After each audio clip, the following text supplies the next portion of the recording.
MPs will return to Parliament today as the Chancellor tries to get the public's finances under control. Good morning to you. It's 6 o'clock. It's Tuesday, the 11th of October. This is Breakfast on GB News with Isabel and Stephen. Here's what's leading the news this morning.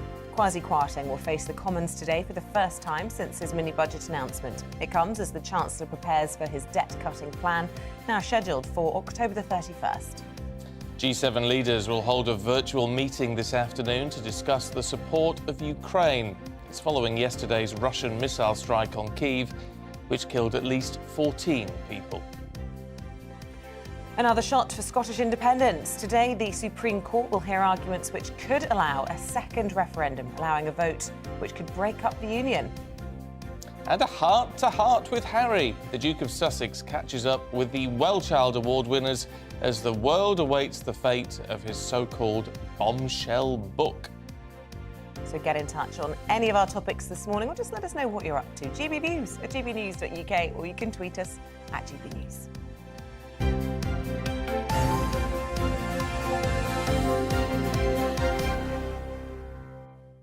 Well, we start with the news that after that two-week recess, Parliament returns today with Kwasi Kwarteng, the Chancellor, set to face questions from both his own party and opposition MPs. So he recently announced, of course, that his debt-cutting plan will be published on the 31st of October, despite promising our own economics and business editor Liam Halligan that the plan would be published on November the 23rd. You are going to bring forward the fiscal assessment in conjunction with the Office of Budget Responsibility. You said in your speech yesterday that will happen shortly. Is shortly before the 23rd? So shortly is the 23rd. I mean, people reading the runes and parsing. So it is going to be the 23rd of November. You're not bringing that fiscal it's plan going to be forward. It's going to be the 23rd of November. Okay. Well, let's go through the latest ups and downs of all of this with former political commentator Peter Spencer. Peter, good morning to you. Nice to see you. I mean, it's interesting. I mean, this is almost a U-turn as big as the 45p tax rate, isn't it? Absolutely right. You talked about the ups and downs. I think it's predominantly downs. It's all right for Liz Truss to go through the party conference because she was talking to the people who voted her in, after all, the party faithful. Now she's back in Parliament. Most Tory MPs did not want her to be the leader in the first place, so the game is very much on, and the auguries are anything but propitious. We have today, for example, the Institute for Fiscal Studies saying basically her figures do not stack up. And the institute, the IFS, so-called, is a very respected think tank. And if they say, look, the only way to fund the tax cuts that Liz Truss had in mind is horrible austerity cuts, the like of which we haven't seen since 15 years or thereabouts, then that is a rather bad way to start. I mean, in short, it's worth. If you look at this budget, this mini budget from Kwasi Kwarteng, if you think of that as being a little bit of a muddle, it's like saying Mount Everest is a dear little hillock. Although, they haven't ruled out cuts. They are insisting that they can achieve all of this through tax cuts and reforms. So they're avoiding, hopefully, cuts to public spending. But, they haven't ruled it out, as I say. Well, they can't rule it out because we're talking huge numbers here. They have said, yes, we're going to trim away bits of the civil service or whatnot, but that is pennies compared to what is actually needed. And it is quite interesting how I read a piece in The Guardian yesterday and I thought, well, this is a typical sort of left-wing whinge. And then I noticed that actually it was written by the deputy editor of Conservative Home, which is a right-wing think tank. And what this guy was saying was basically this is a glorified Ponzi scheme that what she's done in effect is she's spent her birthday money before mummy's actually given it to her.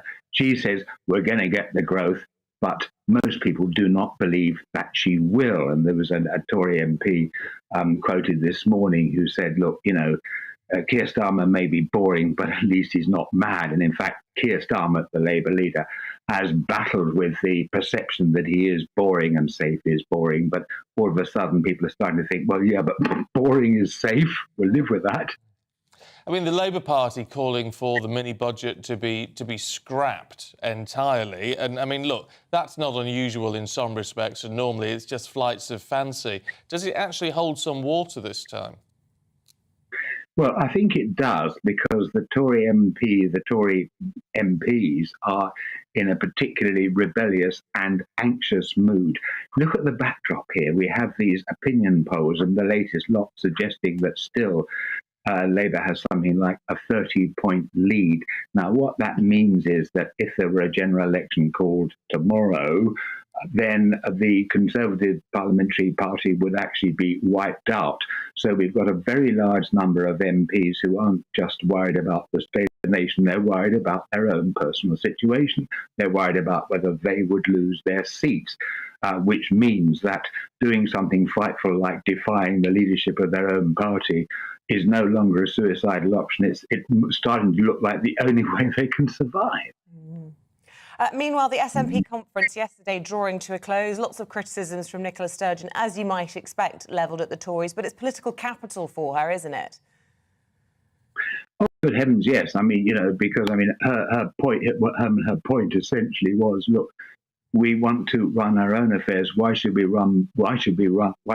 be run by Westminster when they're so frightful? And she's looking at the situation where the opinion polls in Scotland clearly indicate that there is now a majority in favour of independence. That's a huge leap from in the last 20 years. And and then, of course, factor into all that the fact that when the Brexit vote came along, England voted to leave, Scotland voted to stay. And that's a sort of a fundamental pillar of their identity in the world taken away from them. And to some extent, they want revenge for that. And so we have the Supreme Court setting up now to work out whether she can actually hold a referendum next year, whether a British government likes it or not. They probably won't actually come up with their conclusions for a fair old while yet. But in the meantime, she's making a strong pitch, and it's certainly resonating with the Scottish electorate.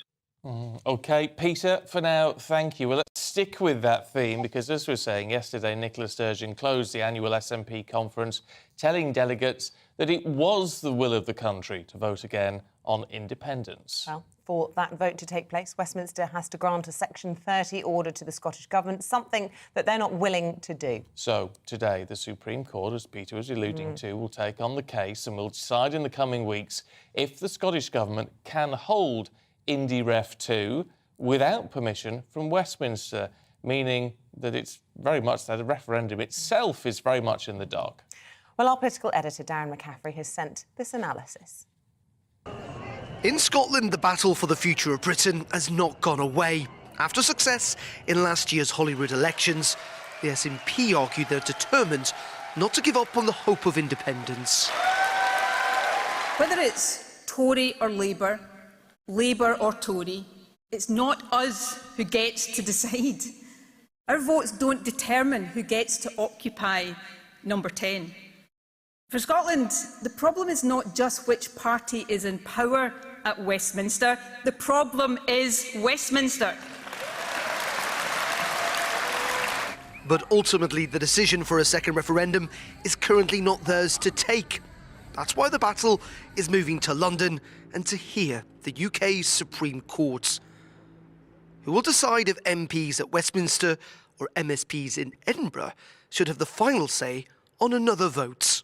But what if the decision doesn't go their way? Well, that leaves Nicola Sturgeon and the SNP with two big problems. First of all, what do they do next, particularly when the Prime Minister, Liz Truss, has made it clear that she thinks there shouldn't be another vote anytime soon?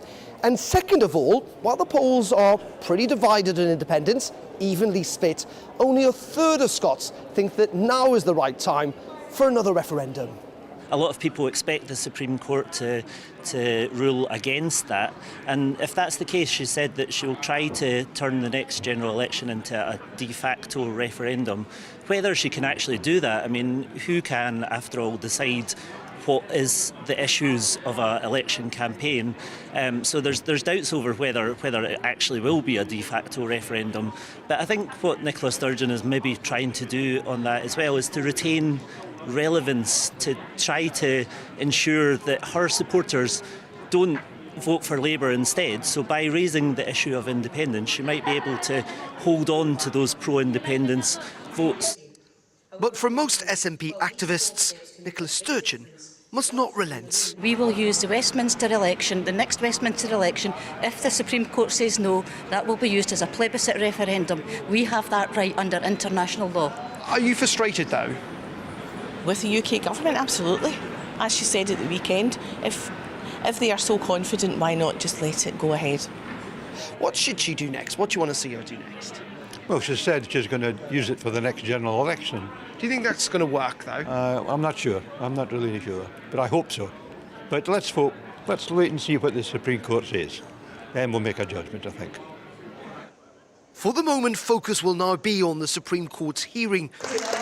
With a judgment due to take months, this drawn-out battle is not likely to conclude anytime soon, to the frustration of nearly everyone on every side of the debate. Darren McCaffrey, GB News, Aberdeen. Now, G7 leaders, including the Prime Minister, will hold a video conference this afternoon to discuss the escalating war in Ukraine and the resulting gas prices. Well, this comes after Russia's aerial strikes across Ukraine, which killed 14 people and left many more injured. The UN Secretary-General, Antonio Guterres, said he was deeply shocked by the attack. Well, let's talk to political analyst and Russian exile Valery Morozov, who's in the studio. Good to see you once again. I mean, look, these reprisal attacks were expected. They knew this was going to be the implication from all of this. What do you think the international community will be willing to do, if anything? I'm not very sure that there will be some change in the policy of the West towards Russia and Putin. But, you should take into consideration that we are now witnessing a very important moment in the Russian history, modern Russian history. Actually, this is the moment of resurrection of Russian defense and army. I'll tell you one thing which is not very well known, maybe only a few people know about this.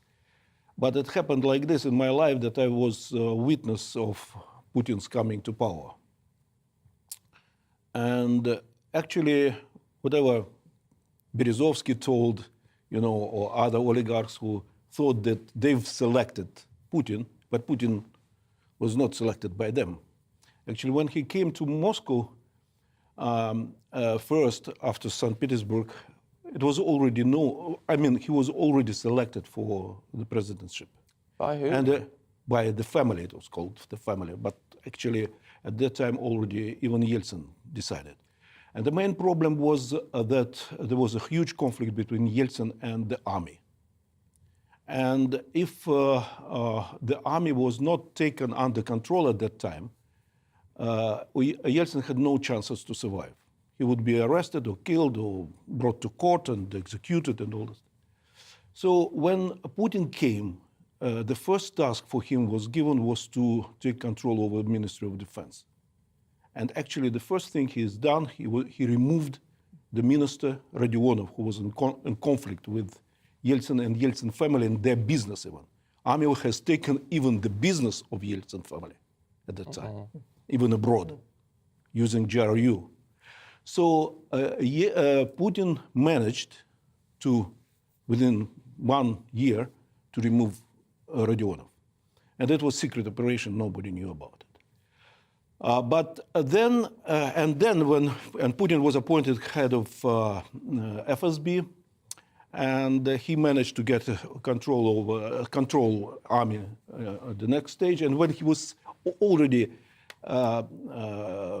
in power, like prime minister, but nevertheless he was in power.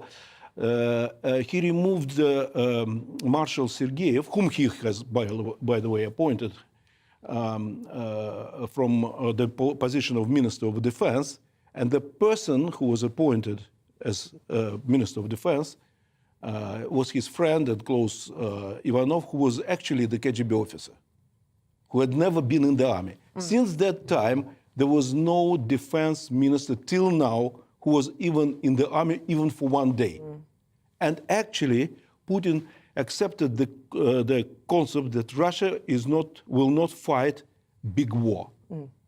Well, obviously, you know, that's an interesting sort of take on the history of the rise of Putin. But I'm interested on the today angle in all of this. And you mentioned the oligarchs. I just want to pick up on that point. You mentioned the oligarchs, and we've obviously seen that statement that President Putin made last month, mobilising citizens to come and join the war, the special operation, as he describes it. And his personal popularity has plummeted, and we've seen Russians desperate to flee the country, not willing to be involved in the conflict. Yet these missile strikes in the last 24 hours, raining down across cities, across the Ukraine, people have described as the bloodiest days since the outbreak of war, largely seen as bolstering his popularity with the oligarchs, which is quite horrifying when you think of, you know, how many people were killed. Let us come to the point. The thing is that oligarchs play no role. You know, oligarchs, starting with Abramovich, they had nickname in Kremlin, purses. You should understand that they're playing nothing. They're nobody. Putin has removed all this, and the present minister, before that, there were people who were making and responsible for decline and control of the Ministry of Defense. You should understand that in Soviet time, even in Yeltsin time, say, for example, territory controlled by or owned by Ministry of Defense was 50 times more than territory of Great Britain. Okay, well, let's take the oligarchs out of the just a minute. Just talk about his popularity. I'm coming to present day. I'm strike. trying to explain the present day. That is the thing. The thing is that till now, till yesterday or maybe a week ago, the Russian Defense Ministry was not actually military, controlled by military men.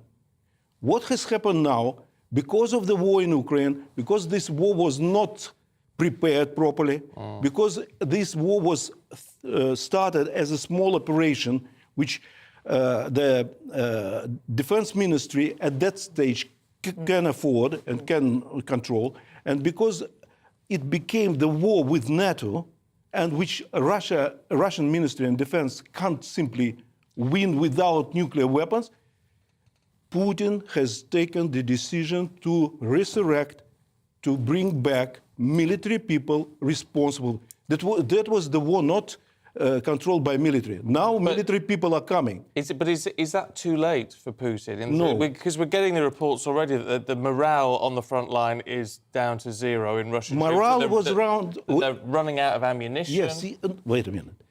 Morale was down because it was not controlled by the military. There was no commander. First commander of the operation was appointed 2 days back. There was no... Yes, so this is General Armageddon, as he's known by President Biden, General Sergei Surovikin, who oversaw the destruction of Aleppo in 2016, and he's now overseeing operations in Ukraine. You see that as a good move, as a pivotal moment? I am not saying good move. That's what I'm saying. I'm saying that there was no control, no execution of the operation by military people. There were security people, there were different private... I know about private, you know, these musicians, Wagner's. I know who has brought, and they actually appeared also during these years. And I know all this. So the thing is that for the first time, there was a military man, general, tough general. That was the decision and the condition of given by the army to Putin. Either you resurrected the army or we are losing. But now the command is given to the army. And the army will make everything to defeat. Regarding, you should understand that since 2014, because Putin has created all this, you know, I call it matryoshka, you know, inside one body, another body, another body. Russian dolls. Yes. So the thing is that from 2014, Russian military-industrial complex was working 7 days a week, 24 hours. And why it was not used properly? Because it was no military people in control. Now, military people in control, and whatever West and Ukraine is facing now, they're facing a Russian army. And before, there was a group of clans. Okay, interesting. Look, Okay. we need to leave it there. Yeah. But it's fascinating, though, Valerie, to get that perspective, and could talk to you all morning. Thank you very much indeed. See, is that going to be a game changer? Yeah, And that's- professionalisation of the operation in Valerie's perspective. Let us know your thoughts this morning. With the time at 6:20, we're going to bring you up to date on the latest headlines this hour. Well, a former nurse has pleaded not guilty to the murders of multiple babies. Lucy Letby is accused of killing 7 children and attempting to kill 10 others between 2015 and 16. She was working at the Countess of Chester Hospital at the time of their deaths. The trial at Manchester Crown Court is expected to take up to 6 months. MPs are making their return to Parliament today after a chaotic conference season for the government. The Prime Minister and Chancellor are facing calls from Labour to reverse course further on that mini-budget, which sparked financial market chaos. Well, later, Kwasi Kwarteng will face questions from MPs in the Commons for the first time since the fallout. Candlelit vigils have been held in Ireland to remember the victims of a suspected gas explosion which killed 10 people on Friday. Police still investigating the cause of the blast, which ripped through a complex in County Donegal. It's being treated as a tragic accident. First funerals of the victims will take place later on today.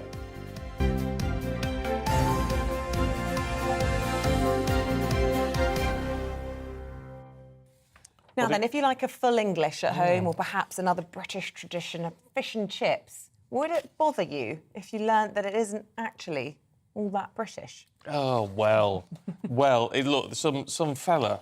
Some fella from scientist. South Korea. He's from should South point Korea, out. so he's come over a little bit all excited because he loves the full English, apparently, this fella. But he has sort of turned around and said, well, look, bacon is Danish. Hash browns, if you have hash browns with yours, are American. Eggs can be from anywhere. And so but does anybody else serve it like that? No, exactly. No, they do not, is the answer. But apparently fish and chips was an import from Jewish immigrants from Spain and Portugal. Who knew? And yet we claim it as our own and we sell it at every street corner from whether it be London, Glasgow, down to Brighton Pier. There isn't a country in the world, apart from Oz, that sells fish and chips in the same way. In a newspaper, no less. In a newspaper. Even Christmas dinner, apparently. It's a bit of an international melee. You've got carrots from Afghanistan. What, you're not telling me carrots are English? Come on. I didn't write this. This is a Cambridge professor from South Korea who's trying to discredit some of our British favourites. Not Let being us know told your carrots thoughts. are leeks. Well, leeks are Welsh. They're Welsh. Are they not Welsh now? Are they something else? Yeah. Don't ask about peas. I know, where did they come from? Apparently, got this now. Potatoes are from Peru, turkeys are from Mexico, carrots are from Afghanistan, and the Brussels sprouts are from Belgium. Well, that's not a surprise. To be fair, I mean, it's all in the name. It's all in the name. Brussels.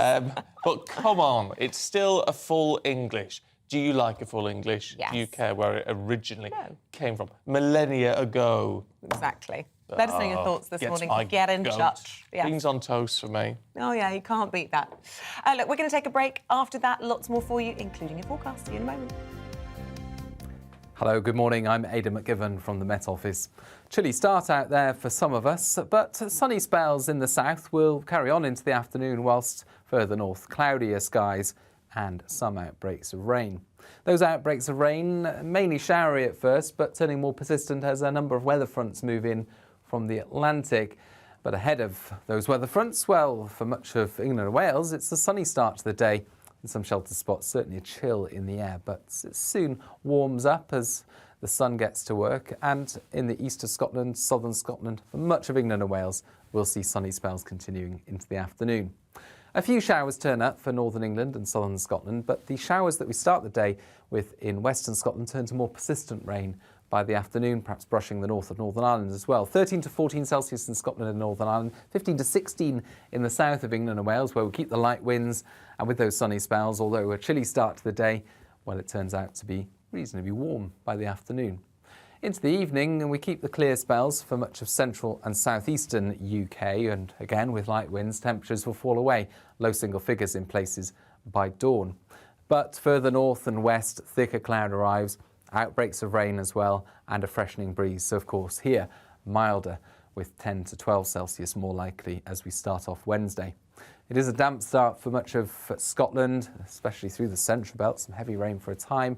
Northern Ireland clears the wet weather, pushes into northern England then by early afternoon, and Wales sees some outbreaks of rain. But the front fizzles out by the time it reaches central parts of the UK. There'll be some sunshine ahead of it and brighter skies to follow it for Scotland and Northern Ireland.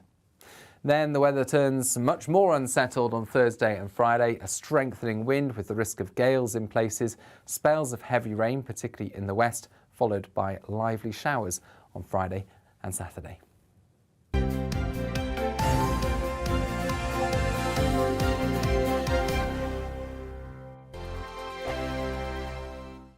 Weekday afternoons on GB News, we've got the whole of the UK covered. From 12 to 3, it's GB News Day with me, Mark Longhurst. And me, Gloria Di Piero. You'll get the very latest on everything that's been going on across our great nation. And from 3 till 6, watch out for GB News Live with me, Patrick Christys. I'm not here to mess around. With all the biggest topics and guests, you will always be up to date. GB News Day and GB News Live from 12 p.m. Only on GB News. The People's Channel, Britain's news channel. Hello there, it's Eamonn Holmes here from Breakfast on GB News. We're not just on your television and your screens, you know. We're on DAB plus digital radio, so you can listen to your favourite shows on the move. If you've not yet listened to GB News Radio, it's very simple. We're on your radio player and tune-in apps, on your smart speaker, phone or tablet, or online at gbnews.uk. Take us with you wherever you go. GB News Radio. You never have to miss a moment of the People's Channel. Join my show Farage, 7 p.m. till 8 p.m. Monday through Thursday. And there you will get opinion, analysis, debate, and I'll cover stories that nobody else dares to touch. You've been cancelled. Join the club. Oh, my goodness me. And then for the last 15 minutes, talking pints. We're over a drink. We have a civilised conversation with someone. We very often disagree, but we do it in a grown-up way. Come and join me on Farage. Hello, I'm Simon Evans. Join me on GB News for Headliners at 11 p.m, where I'll be joined by two of the country's top comedians as we take a look at tomorrow's newspapers tonight. If it's a big story, we'll be covering it, I guarantee, but we'll also have some fun along the way. That's GB News Headliners at 11 p.m. We won't put you to sleep, unlike some of the other paper review shows out there. So join us, 11 p.m, 7 nights a week.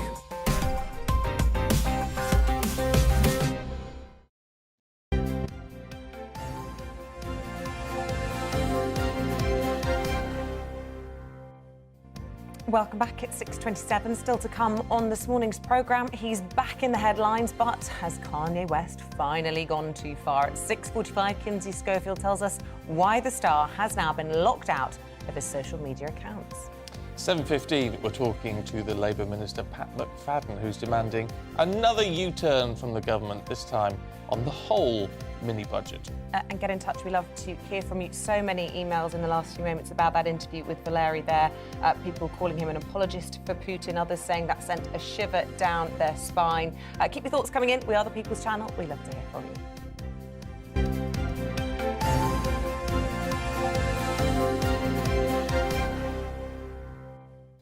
Now, a leading baby charity has told GB News they're calling for mandatory third trimester scans for all mothers in a bid to prevent late loss and stillbirths. The announcement comes during Baby Loss Awareness Week, and our reporter, Ellie Costello, went to meet a mother who lost her son Jackson in the late stages of pregnancy 2 years ago. I keep all these in my zip bags, so I don't want them to lose their smell. Joanne Hanlon had a late miscarriage with her son Jackson in 2020. She was 6 months pregnant. We actually struggled with fertility issues, so we was actually told that it would be a 1 in a million chance of us actually getting pregnant in the first place. So it was like a miracle baby. We was over the moon. Joanne had to give birth to baby Jackson in hospital. I guess you don't think about having to give birth to a baby who's not alive when you're pregnant, and it's a really difficult thing because part of you doesn't want to let them go. At the time, I just remember feeling like it was all my fault and I must have done something. Well, estimates suggest that there are 250,000 miscarriages before 24 weeks in the UK each year. It's estimated that 1 in 5 pregnancies ends in miscarriage. Just over a year after Jackson's passing, Joanne gave birth to a happy and healthy baby boy, Theo. This necklace has got one hoop for each child, and they've all got their birthstones on it, and that was a present for Christmas. And I like to do their handprints, and because one of the only things we've got of Jackson is his handprints and his footprints, so I like to do the kids' handprints and footprints so that he can still be included in things, because for us, he did exist. Joanne says receiving counselling through a local charity, Abigail's Footsteps, helped her process her grief. We lost Abigail back in 2009. She was 42 weeks gestation. The nursery was ready, the car seat was in the car. We were going to go into hospital, we were going to bring her home. And when we were told there was no heartbeat and, you know, we'd lost her, it was a tremendous shock. Abigail's Footsteps charity are this week launching a new campaign for Baby Loss Awareness Week. It's called Say My Baby's Name. Is this the room you were in before?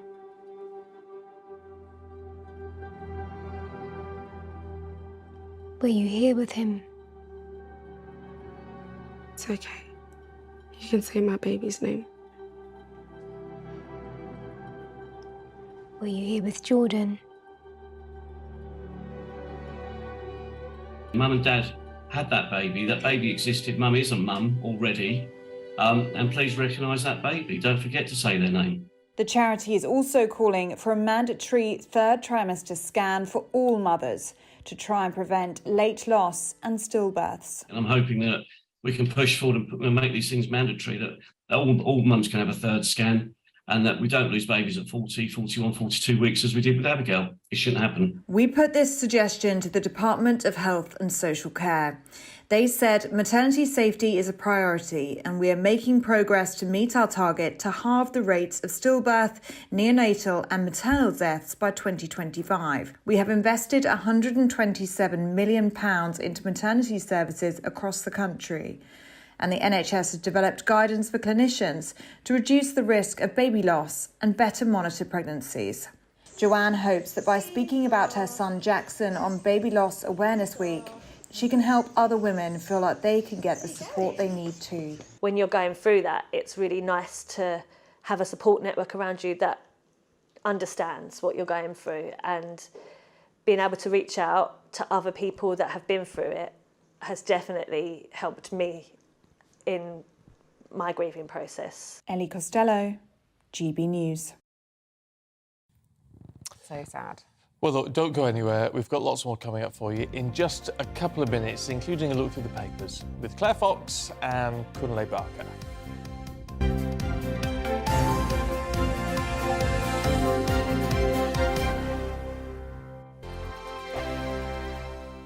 Weekday afternoons on GB News, we've got the whole of the UK covered. From 12 to 3, it's GB News Day with me, Mark Longhurst. And me, Gloria Di Piero. You'll get the very latest on everything that's been going on across our great nation. And from 3 till 6, watch out for GB News Live with me, Patrick Christys. I'm not here to mess around with all the biggest topics and guests. You will always be up to date. GB News Day and GB News Live from 12 p.m. Only on GB News. The People's Channel, Britain's news channel. Hello there, it's Eamonn Holmes here from Breakfast on GB News. We're not just on your television and your screens, you know. We're on DAB plus digital radio, so you can listen to your favourite shows on the move. If you've not yet listened to GB News Radio, it's very simple. We're on your radio player and TuneIn apps, on your smart speaker, phone or tablet, or online at gbnews.uk. Take us with you wherever you go. GB News Radio. You never have to miss a moment of the People's Channel. Join my show Farage, 7 p.m. till 8 p.m. Monday through Thursday. And there you will get opinion, analysis, debate, and I'll cover stories that nobody else dares to touch. You've been cancelled. Join the club. Oh my goodness me. And then for the last 15 minutes, talking pints. We're over a drink. We have a civilised conversation with someone. We very often disagree, but we do it in a grown-up way. Come and join me on Farage. Hello, I'm Simon Evans. Join me on GB News for Headliners at 11 p.m. where I'll be joined by two of the country's top comedians as we take a look at tomorrow's newspapers tonight. If it's a big story, we'll be covering it, I guarantee, but we'll also have some fun along the way. That's GB News headliners at 11 p.m. We won't put you to sleep, unlike some of the other paper review shows out there. So join us, 11 p.m, 7 nights a week.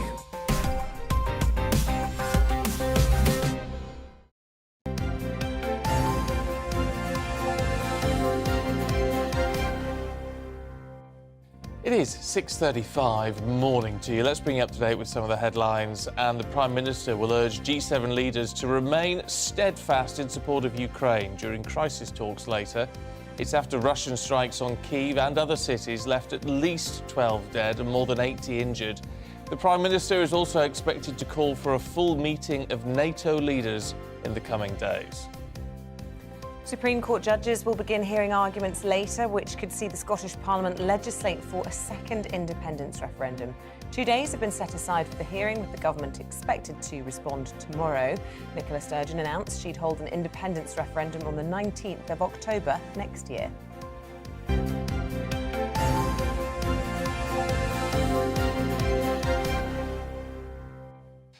Well, let's go through the newspapers for you this morning. And joining us today, property expert Kunle Barker and director of the Academy of Ideas, Baroness Claire Fox. Good morning to you both. Nice to see you. Claire, can we start with the Times, please, looking at what is happening with Ukraine and what Russia's doing at the moment?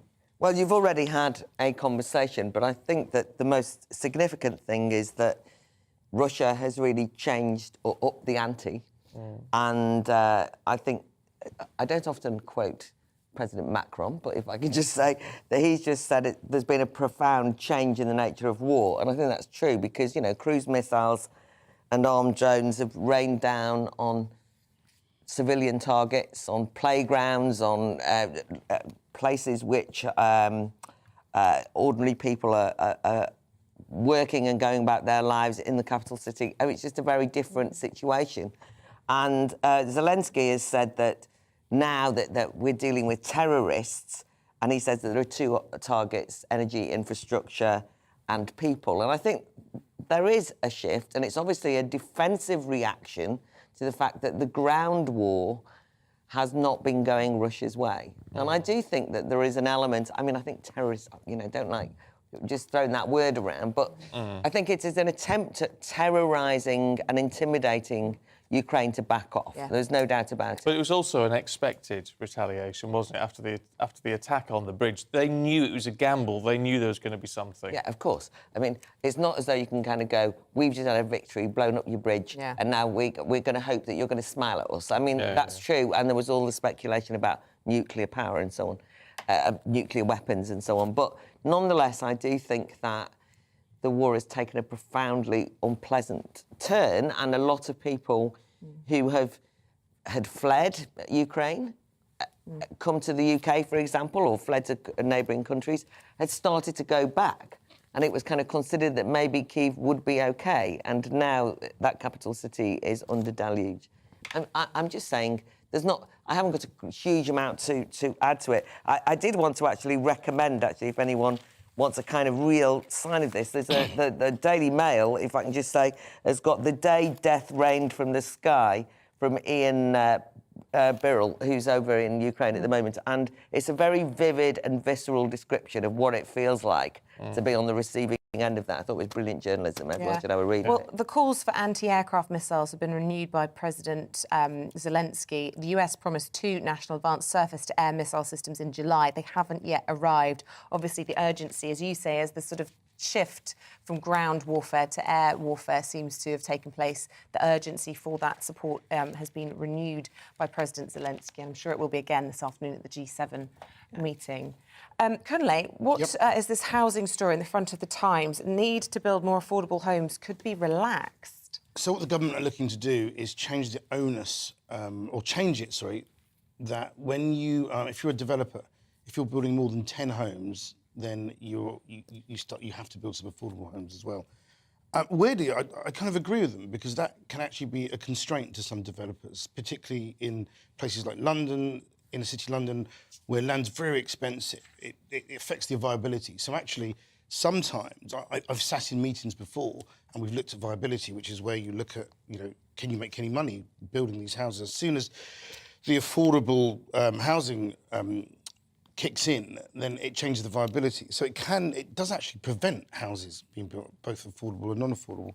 The problem is that I don't necessarily disagree with them, but what are the government going to do in its place? The government, as a society, we should be providing affordable homes and homes for people. But isn't the argument, and I don't know if it would work, but isn't the argument that if you build non-affordable homes, if you put it in that sense, then people in affordable housing will move up a gear, therefore freeing up that affordable housing?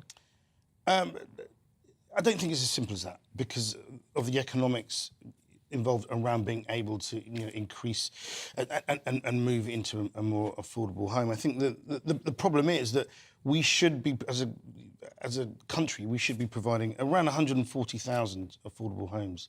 We provided 27,000. But can I just say, I mean, I broadly agree with what you're saying, but I mean, in some ways, the term affordable housing is a mad one anyway, isn't it? Because basically,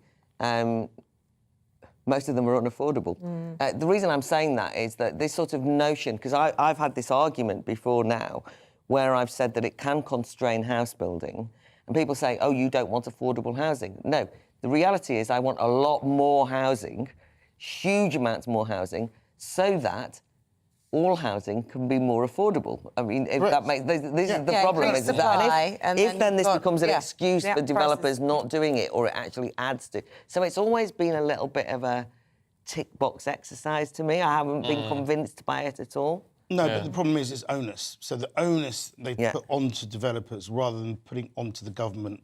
And if the government are going to relax that, then fine, but they've got to take the onus and take responsibility to provide 140,000 affordable homes a year, which we need to. And this ties on to the next story you've chosen. So I just want another sort of housing story in the Telegraph. The promise to build 300,000 homes in a year is now dead in the water. And this comes back to your point, Claire, that of course you need to increase supply. And if we're hearing stories like this, that doesn't help the crisis at all. No, it doesn't. And again, 300. We should be building around about 340,000 homes a year. We've been missing that target for decades now. Every single year, we actually built 38,000 houses last year, drastically under. And this is exactly the problem with affordability, because we just don't build enough houses in the right places, of the right quality, at the right cost. And we've got to look at how we're doing that as a country, because we're failing miserably at the moment. Can't build them ad infinitum. I mean, am I being really stupid here?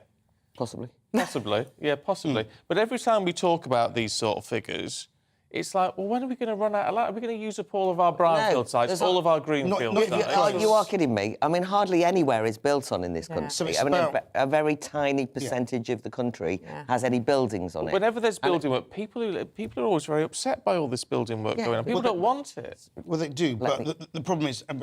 You're right. About 5% of our land mass is built on. Compared to like Belgium or the Netherlands, so where 5% is... 5%. It's probably less than that, but that includes gardens and railways and airports and everything else, right? So that is just not true. The idea that we're running out of land is not true.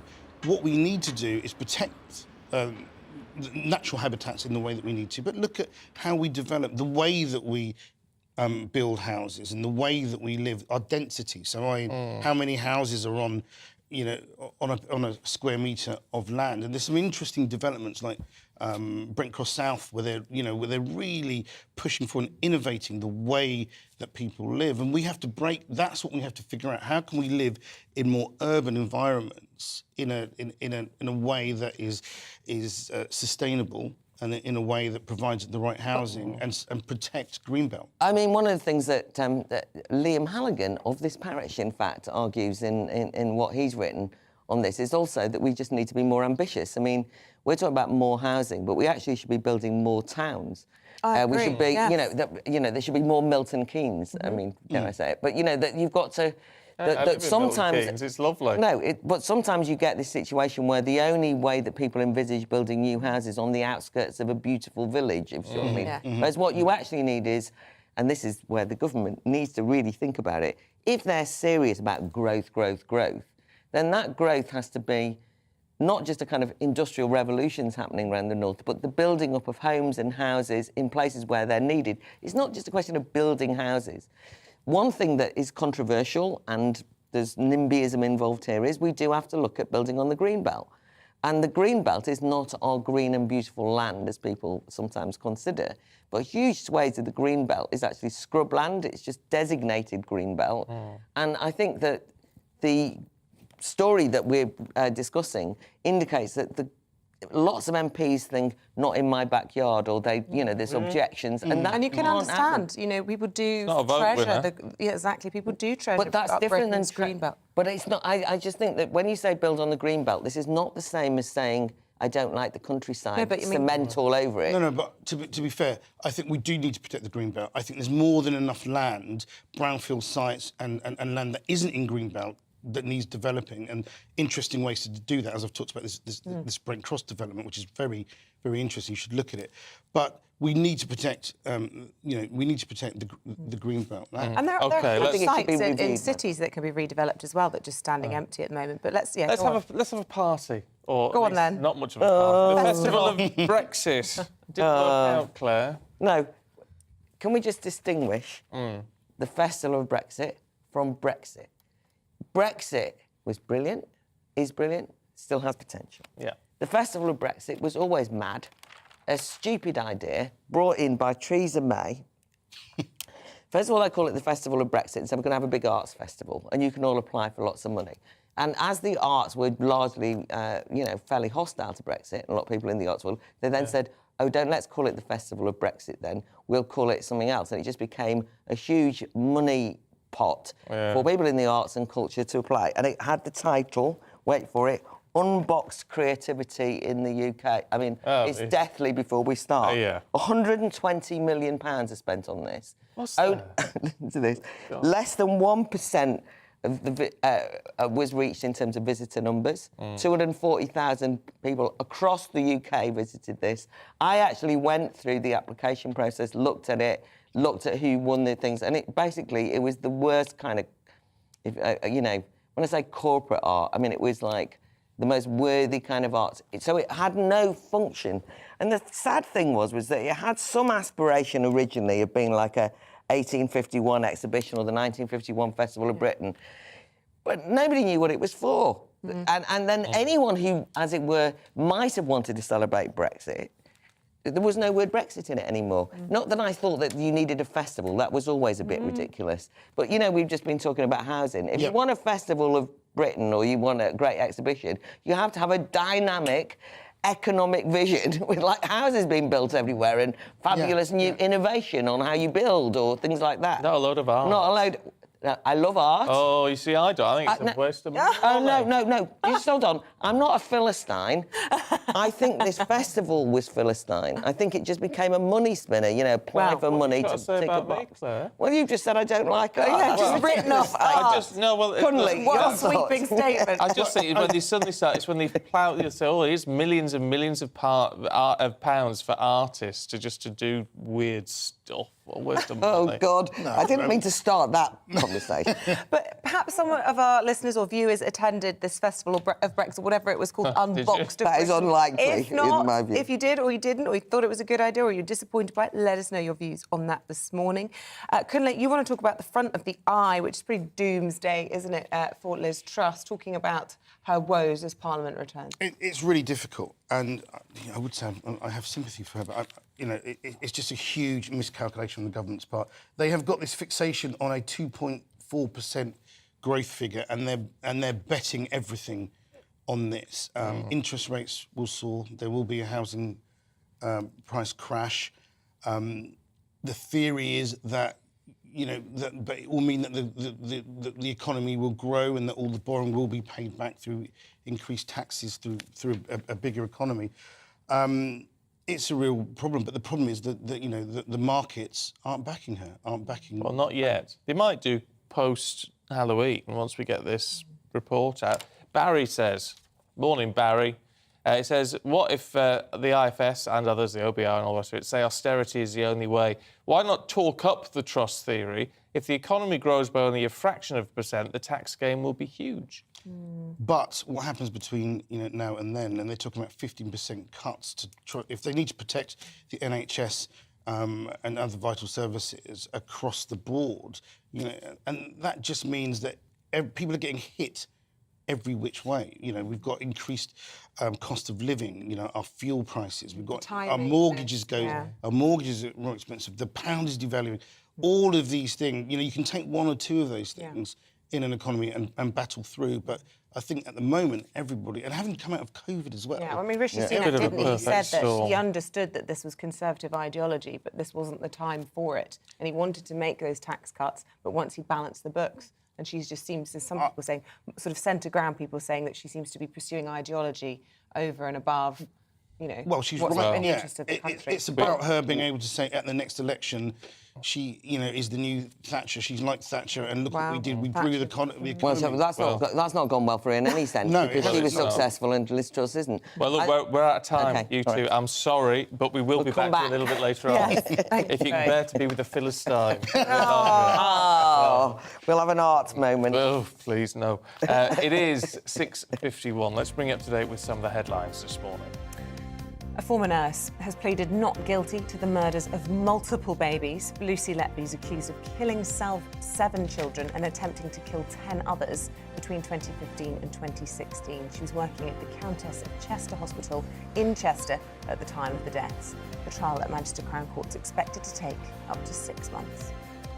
Candlelit vigils have been held in Ireland to remember the victims of a suspected gas explosion which killed 10 people on Friday. Police still investigating the cause of the blast, which ripped through a petrol station and shop in County Donegal. It's being treated as a tragic accident. The first funerals will take place later on today. New analysis shows prospective homeowners who are hoping to sell by Christmas may need to get their home on the market by early November. Analysis from Homeowners Alliance says homes take an average of 52 days to sell.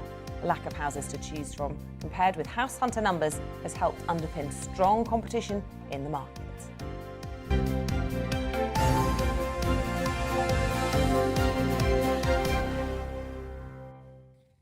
Now, he's no stranger to controversy, especially when it comes to posts on dreaded social media. But now Kanye West, who's changed his name to Ye now. Ye. Honestly, who knows? Anyway, he's had his social media accounts restricted after posting some anti-Semitic messages. Well, this comes after he was spotted wearing a White Lives Matter shirt alongside Candace Owens at a Paris Fashion Week. Let's talk to Kinsey Schofield, who's in LA, who can tell us more. Morning, Kinsey. I mean, look, forever controversial, but has he taken a step too far now? Yeah, I mean, I was worried about having this discussion with you this morning because I think we're dealing with a couple of really sensitive topics. We're dealing with race, we're dealing with religion, and we're dealing with mental health.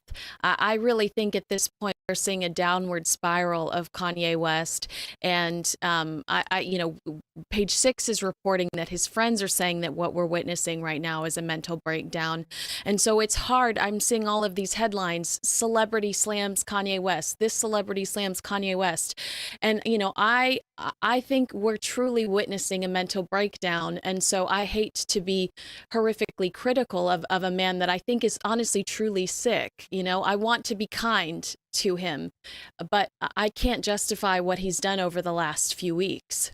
What about the fact that social media has clamped down on his platform? I mean, some people saying that this is, an aberration of free speech. He should be allowed to say and wear T-shirts branding what he thinks, although other people would say, as you have, he's sick, he's unwell, and this is just indefensible. Yeah, I think that free speech is, I'm all for free speech until it hurts somebody or it encourages it incites violence. And then I think we need to take a step back and say, is this really free speech? What are we witnessing here?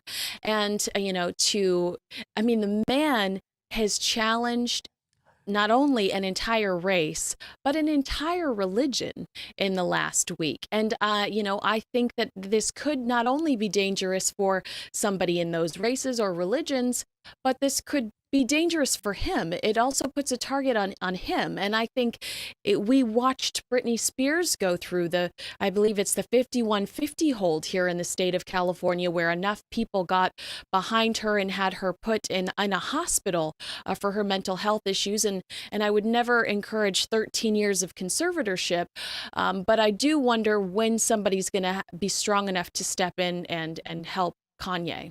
I mean, this is the problem, and just briefly, Kinsey, I mean, he is someone who, perhaps he is ill, and it's been talked about for a long time, but he is someone who has a very public platform, and so, ill or not, he cannot be allowed to continue doing what he's doing. No, I mean, it's vile. It's embarrassing. You know, it's also a man, as somebody that is an American, it's also a man that constantly is telling the world that he's going to run for president in 2024. And I don't want anybody to think that his words represent my country, because, you know, we're not hateful and we're not always inciting violence or trouble. He is a constant character looking for attention, and while in the past he's proven to be very intelligent and very creative, right now I think it's concerning to watch this unfold. Yeah. Look, we're out of time, but just really, really quickly, is he still hoping to run for president again? Oh yes, he's printing 2024 caps and selling them online. Okay, good to know. Kinsey, lovely to see you, even in these circumstances. Thanks very much for your update. Thank you. Don't go anywhere. Coming up, we're taking a temperature check on the latest polling data, as we'll talk to Opinium about what they've been, information they've been gathering. That's after the weather for you. Hello, good morning. I'm Ada McGivern from the Met Office. Chilly start out there for some of us, but sunny spells in the south will carry on into the afternoon, whilst further north, cloudier skies and some outbreaks of rain.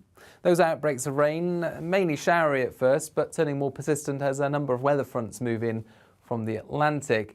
But ahead of those weather fronts, well, for much of England and Wales, it's a sunny start to the day.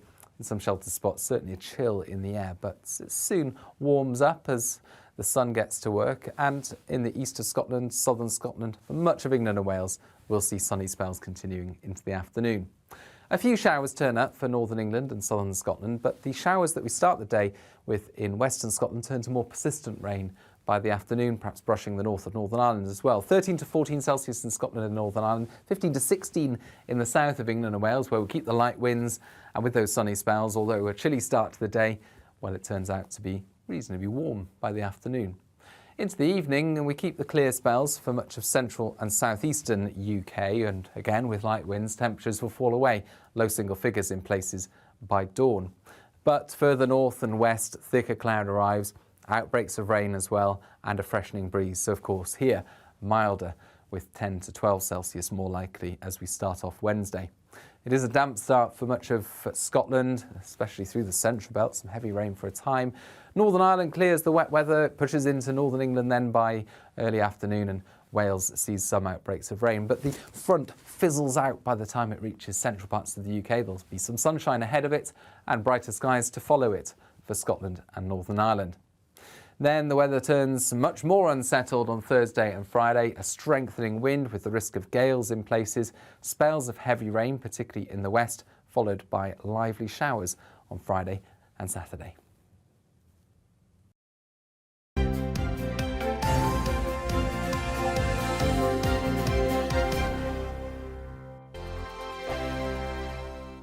Weekday afternoons on GB News, we've got the whole of the UK covered. From 12 to 3, it's GB News Day with me, Mark Longhurst. And me, Gloria Di Piero. You'll get the very latest on everything that's been going on across our great nation. And from 3 till 6, watch out for GB News Live with me, Patrick Christys. I'm not here to mess around with all the biggest topics and guests. You will always be up to date. GB News Day and GB News Live from 12 p.m. Only on GB News. The People's Channel, Britain's news channel.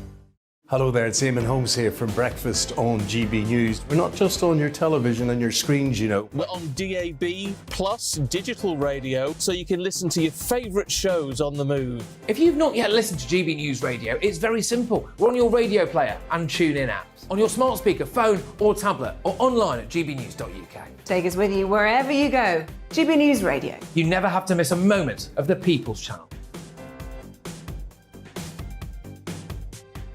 Join my show Farage, 7 p.m. till 8 p.m. Monday through Thursday, and there you will get opinion, analysis, debate, and I'll cover stories that nobody else dares to touch. You've been cancelled. Join the club. Oh my goodness me. And then for the last 15 minutes, talking pints. We're over a drink. We have a civilised conversation with someone. We very often disagree, but we do it in a grown-up way. Come and join me on Farage. Hello, I'm Simon Evans. Join me on GB News for Headliners at 11 p.m, where I'll be joined by two of the country's top comedians as we take a look at tomorrow's newspapers tonight. If it's a big story, we'll be covering it, I guarantee, but we'll also have some fun along the way. That's GB News Headliners at 11 p.m. We won't put you to sleep, unlike some of the other paper review shows out there. So join us, 11 p.m, 7 nights a week.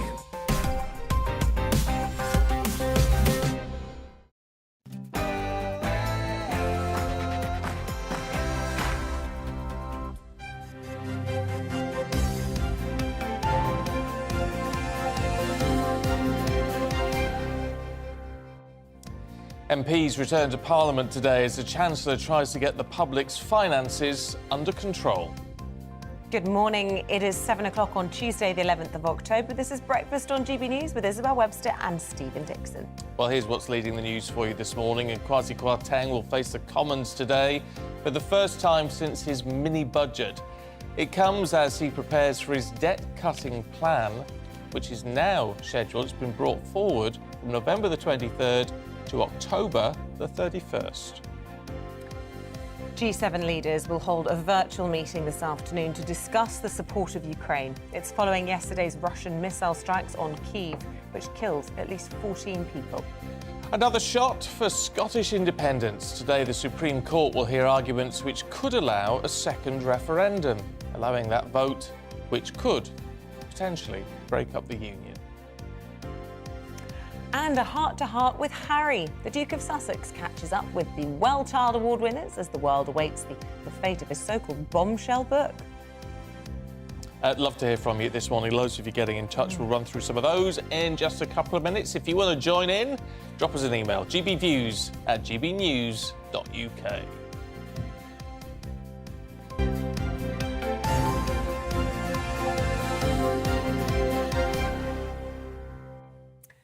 Now, after a two-week recess, Parliament will today return with the Chancellor set to face questions from both his own party and opposing MPs. Now, he recently announced that his debt-cutting plan will be published on the 31st of October, despite promising our economics and business editor, Liam Halligan, that the plan would be published as originally planned on November the 23rd. You are going to bring forward the fiscal assessment in conjunction with the Office of Budget Responsibility. You said in your speech yesterday that will happen shortly. Is shortly before the 23rd? So shortly is the 23rd. I mean, people reading the runes and parsing. So it is going to be the 23rd of November. You're not bringing that fiscal it's going to be it's going to be the 23rd of November. Okay. Well, I was going to say, sorry, I was just enjoying my cup of tea, just making the most of it while Liam was talking. Let's see how all we are reacting to all of this, all these economic changes. We talked to the head of political and social research at Opinion, Adam Drummond, who's here. Good to see you this morning. Look, voting intention is the key thing. It's what everyone's working on at the minute. The figures, your latest figures have got, a 21-point lead for the Labour Party, which is not good for the Tories, but not as bad as it has been. Well, it's the biggest lead we've shown for any party, but the company I work for was founded in sort of 2007, so we missed kind of the crazy high 90s periods that Tony Blair had. But it's definitely the biggest lead we've ever shown for Labour in the whole time that I've been working in this.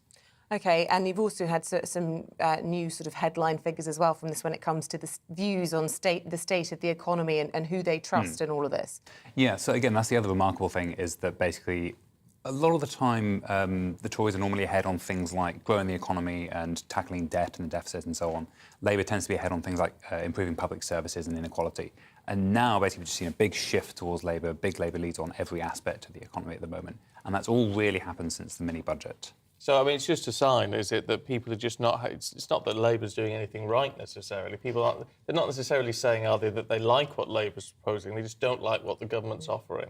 It's a bit of a mix. It depends, I guess, how you define sort of what Labour's proposing, which is that when the mini-budget happened and you had that big negative reaction in the markets, you had, the pound tanking a bit and fears about interest rates. And ultimately, I think what the public wants in terms of the economy is basically sort of calm and steady growth and for the boat not to be rocked too much. And at the moment, whatever you say about what Labour's kind of proactively offering, they are very much giving off that kind of vibe that they will sort of run a steady ship and not rock the boat too much. Now, I don't know if you did a poll on what the appetite is for replacements for Liz Truss, but you certainly did look at possible replacements, whether or not there is an appetite there. And what did you find from that? So generally, we tested the various other kind of really prominent Tory figures, so including Boris Johnson, Kwasi Kwarteng, obviously in there as well, because he's quite prominent at the moment. Generally, all of the figures that we tested come out with kind of net negative figures among the public. That's sort of what you'd expect, because at the moment most of the public aren't Conservative voters. So the interesting group to look at is Conservative voters. Among them, Rishi Sunak comes out sort of narrowly positive. Most of the rest of them come out quite negative. Michael Gove, for example, even though he's had a very interesting week at Tory conference, but he comes out very kind of net negative. He has this kind of Tony Blair-like reputation where he's quite popular among sort of political elites, but among the general public he's not really popular at all. We're just looking at Liz Truss's approval rating there, which obviously is bad. Yes. It's very bad. She's not been in the job very long.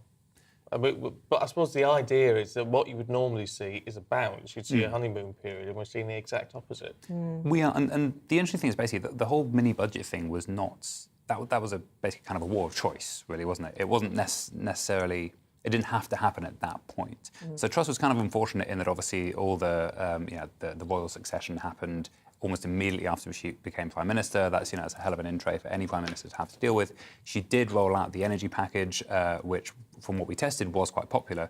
But then that's immediately gone off the news straight away with the mini-budget. Well, I don't know if we can bring that up again. Chloe, our director, is able to pull that up, because there's a little strap across. If you can take the strap down, then you can see the dates on there, because it's really relevant to all of this. You said the 21st of September. That, if I'm right, was that the date of the funeral, 21st of September? No, that was the 19th. 19th, so straight after the funeral. So she was on 34%. There, and that has gone, 34% disapproved and gone up to 64% just 5 days ago, 6 days ago. So that, as you say, really shocking to see it in a graph like that. So she started out not too badly, sort of net -9. That's not too bad. Like, for an incumbent Prime Minister, for an incumbent government that's been in office for about 12 years, that is, fairly sort of bog standard. It's basically everything since then, all the choices that have been made since and their reaction to it, that has really driven it much more negative. And you see the same thing for Kwasi Kwarteng's approval as well, which is even worse. I'll tell you what's interesting. You've asked what the Chancellor should spend more on and what he should spend less on. The NHS... 73% of people that voted, that you polled, said spend more on it. Only 6% said less. Fair enough. International aid, 3% said spend more. 55% said spend less. Now, is this across all voters for all parties? That's right. Yeah. So the point of showing this is that this is what's on the chart is a shortened version of the list. The list has a lot more things in it. And the point to make there really is that if the government has to make kind of deficit hawk-sounding noises to reassure the markets that they're balancing the books, etc. The point really is that the government doesn't really have that much space to actually cut things. A lot of the cuts have been made. The only area where the public would accept any kind of cuts is in international aid, and that budget is tiny, relatively speaking. Of the various things that we asked about, that is the only thing which has lots of people saying, OK, yeah, let's cut that if we have to. Everything else is tiny numbers, and the spend more numbers for everything are much higher. Well, they are. It's interesting. When you look at the highest rates for spend less on, you've got the environment and welfare and benefits, And that's... which are, again, both interesting points. And then when we ask about specific forms of welfare benefits, so even when we ask about universal credit, personal independence payment, and state pensions, obviously, a significant majority of the public say spend more on that or at least uprate it in line with cost of living increases. So again, you can talk about it in the abstract, and yes, OK, that's an attractive budget to try and cut, but as soon as you get into specifics, the public appetite is really not for spending cuts. Well, I mean, that's the problem, isn't it? That the biggest, people don't realise that the biggest, by far the biggest chunk of benefits, as we class them, is in fact pension. And people obviously don't want the pensions cut. There you go. Adam Drummond from Opinion, really interesting, difficult reading, I assume, for the Truss administration. Thank you very much indeed for that analysis. Now, yesterday, First Minister of Scotland, Nicola Sturgeon, closed the annual SNP conference, telling delegates that it was the will of the country to vote again on independence. However, for that vote to take place, Westminster has to grant a Section 30 order to the Scottish Government, something they say they are simply not willing to do. So, today, the Supreme Court takes on the case and will decide in the coming weeks if the Scottish Government can hold a second independence referendum without permission from Westminster. Now, that would mean that IndyRef 2 itself is in the dock. Well, our political editor, Darren McCaffrey, has been in Aberdeen for the SNP conference and has sent us this report. In Scotland, the battle for the future of Britain has not gone away. After success in last year's Holyrood elections, the SNP argued they're determined not to give up on the hope of independence. Whether it's Tory or Labour, Labour or Tory, it's not us who gets to decide. Our votes don't determine who gets to occupy number 10. For Scotland, the problem is not just which party is in power at Westminster. The problem is Westminster. But ultimately, the decision for a second referendum is currently not theirs to take. That's why the battle is moving to London and to here, the UK's Supreme Court, who will decide if MPs at Westminster or MSPs in Edinburgh should have the final say on another vote. But what if the decision doesn't go their way? Well, that leaves Nicola Sturgeon and the SNP with two big problems. First of all, what do they do next, particularly when the Prime Minister, Liz Truss, has made it clear that she thinks there shouldn't be another vote anytime soon? And second of all, while the polls are pretty divided on independence, evenly split, only a third of Scots think that now is the right time for another referendum.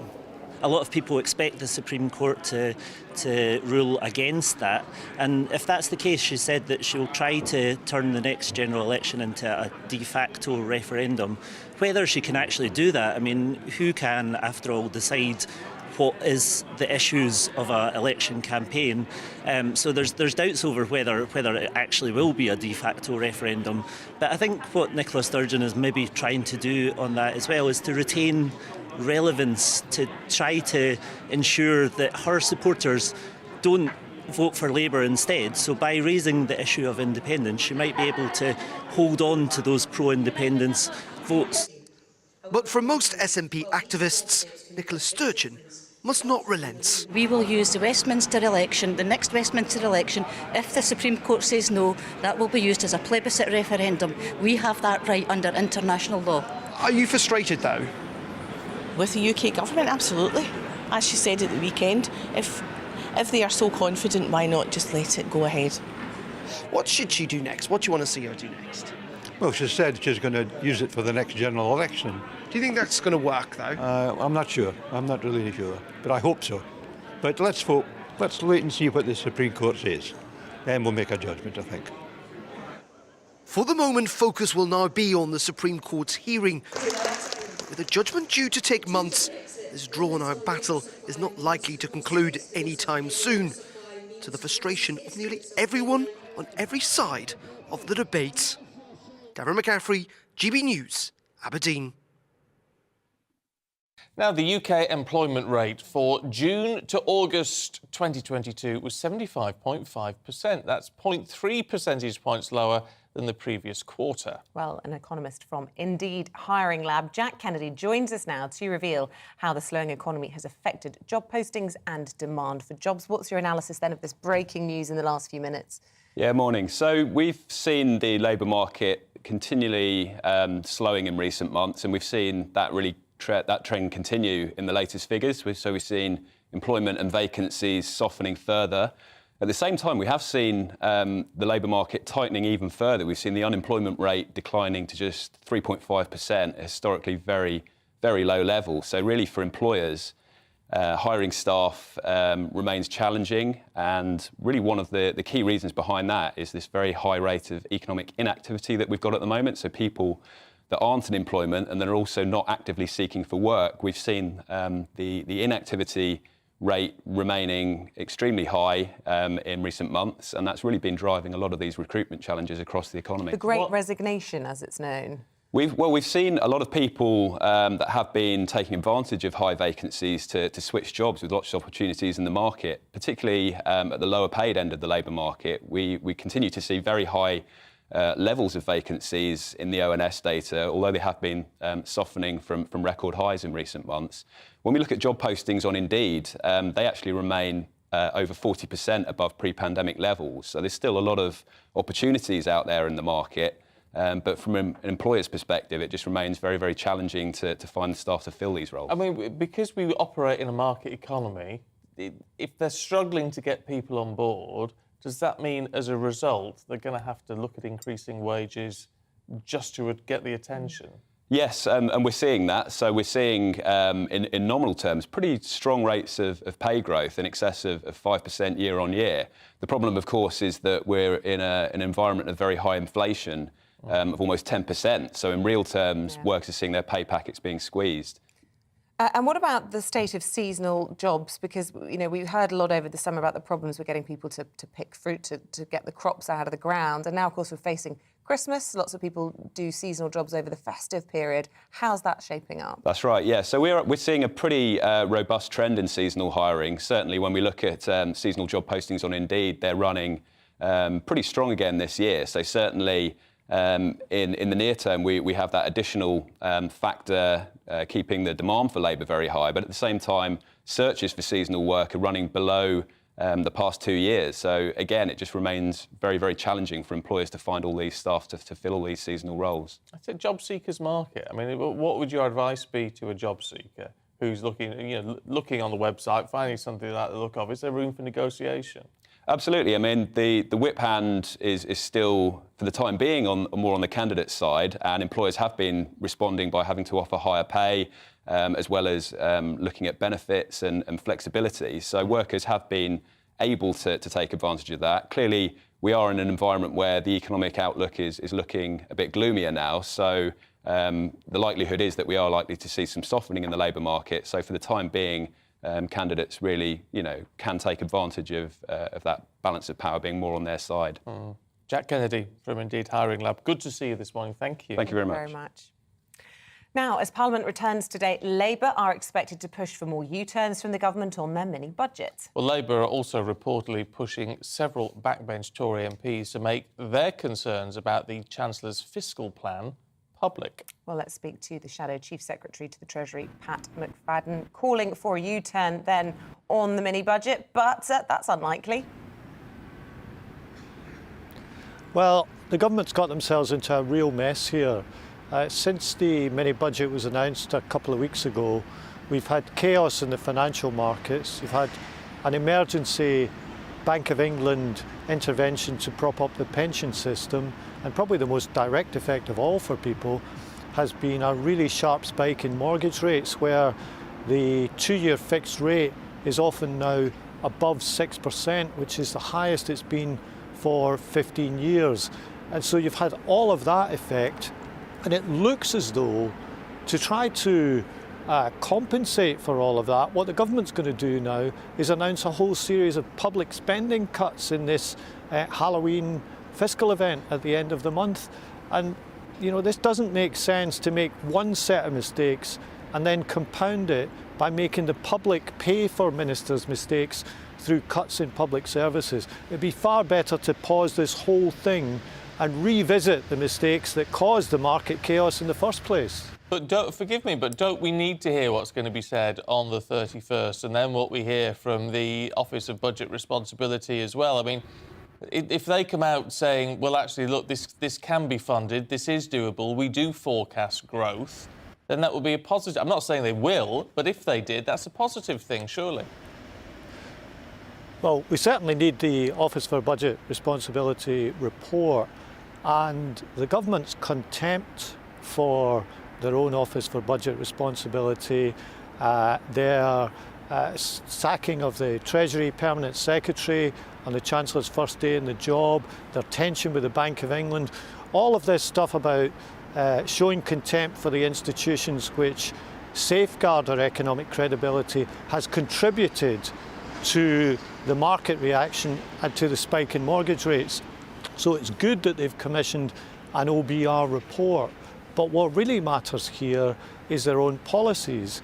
And all the indications are that they're now panicking because of the market reaction to what they announced a couple of weeks ago, and that panic will result in deep cuts in public services. So, you know, in what world can it be right to, first of all, spook the markets through a completely unnecessary mini-budget that they didn't have to do, and then to react to it by saying, and because we've spooked the markets, we're now going to cut your public services. We're going to make people, for example, on NHS waiting lists, or children at school, or people who need police on the streets, pay the cost for ministers' own mistakes. That's not right. They should revisit the mistakes they made in the first place, rather than trying to compensate them for them by making the public pay for what they've done. We've got to be a bit careful with the language, haven't we? I mean, you just said that the mini-budget was completely unnecessary. Well, I mean, surely everyone disagrees with that. Surely. At this time of economic crisis, something was necessary. It might not have been the right budget, but something needed to be done, didn't it, with so many millions of people facing an economic crisis? Well, the key thing that needed to be done was the energy price freeze that we caused for all summer, but that had been announced 2 weeks before. The markets were not spooked because of the freeze on energy prices. And intervention to help consumers and businesses with energy prices is being done by governments around the world right now.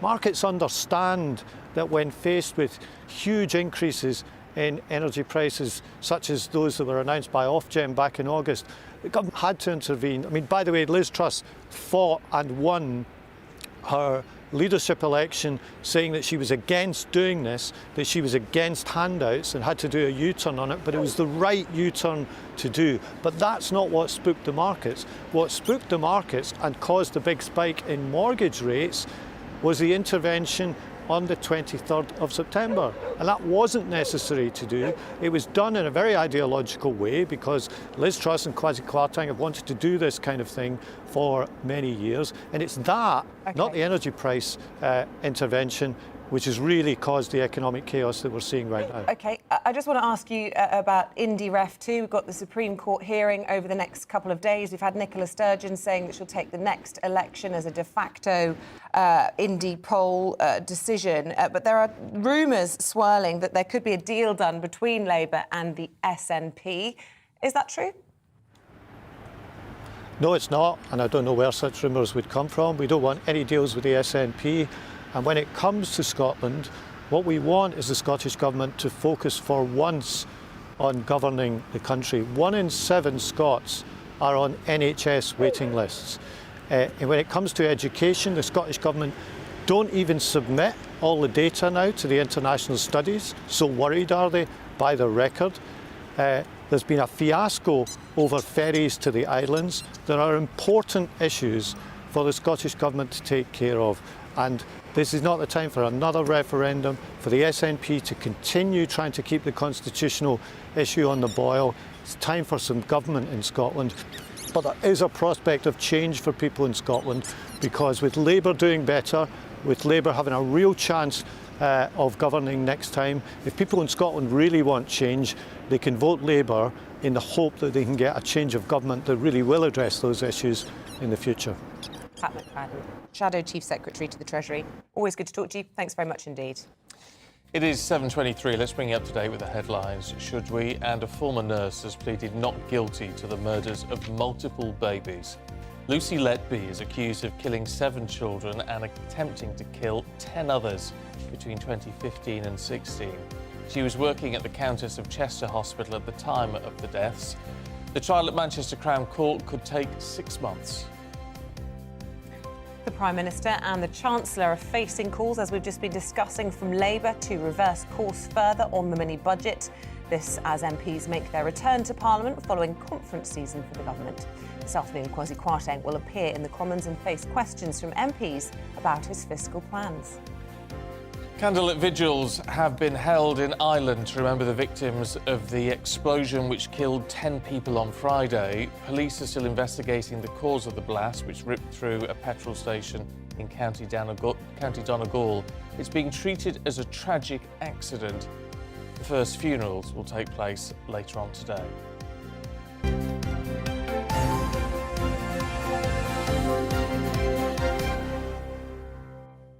Malcolm, good morning to you. Morning, Malcolm. In the last papers, we were talking about art funding and things. Malcolm says, I agree with Stephen. Oh, you wouldn't read that one out. Art funding is a frivolous frippery. Wow, what are we if we don't have art? Better off. Oh. Well, no, I mean, it's art. Artists do a great job. There's some fabulous art. I like works of art. I do. I just don't see why I should fund people to do it. Well, we've got wonderful, wonderful art in this country. Anyway, I'm not going to launch a defence of art. Lots of people talking about houses. We don't need more houses, we need less people, says Dave. Peter says, I've had it with the Conservatives. Oh, she says Liz should go in collaboration with Richard Tice and Lawrence Fox. There you go. Yes, remember the Gang of Four in the 80s? Did that go particularly well? But there you go. And Caroline says, I couldn't disagree more with Claire Fox. For a change, we don't want more building, we want fewer people in the country. Think of the impact it has on the natural world. Think of traffic congestion. Yeah, I'm a bit drawn towards that, but maybe I'm being unrealistic. Let us know your views this morning. If you disagree with Stephen or not, please do send in your emails. We'll be back with Paul Coit after the break. Hello, good morning. I'm Aidan McGivern from the Met Office. Chilly start out there for some of us, but sunny spells in the south will carry on into the afternoon, whilst further north, cloudier skies and some outbreaks of rain. Those outbreaks of rain, mainly showery at first, but turning more persistent as a number of weather fronts move in from the Atlantic. But ahead of those weather fronts, well, for much of England and Wales, it's a sunny start to the day. In some sheltered spots, certainly a chill in the air, but it soon warms up as the sun gets to work. And in the east of Scotland, southern Scotland, for much of England and Wales, we'll see sunny spells continuing into the afternoon.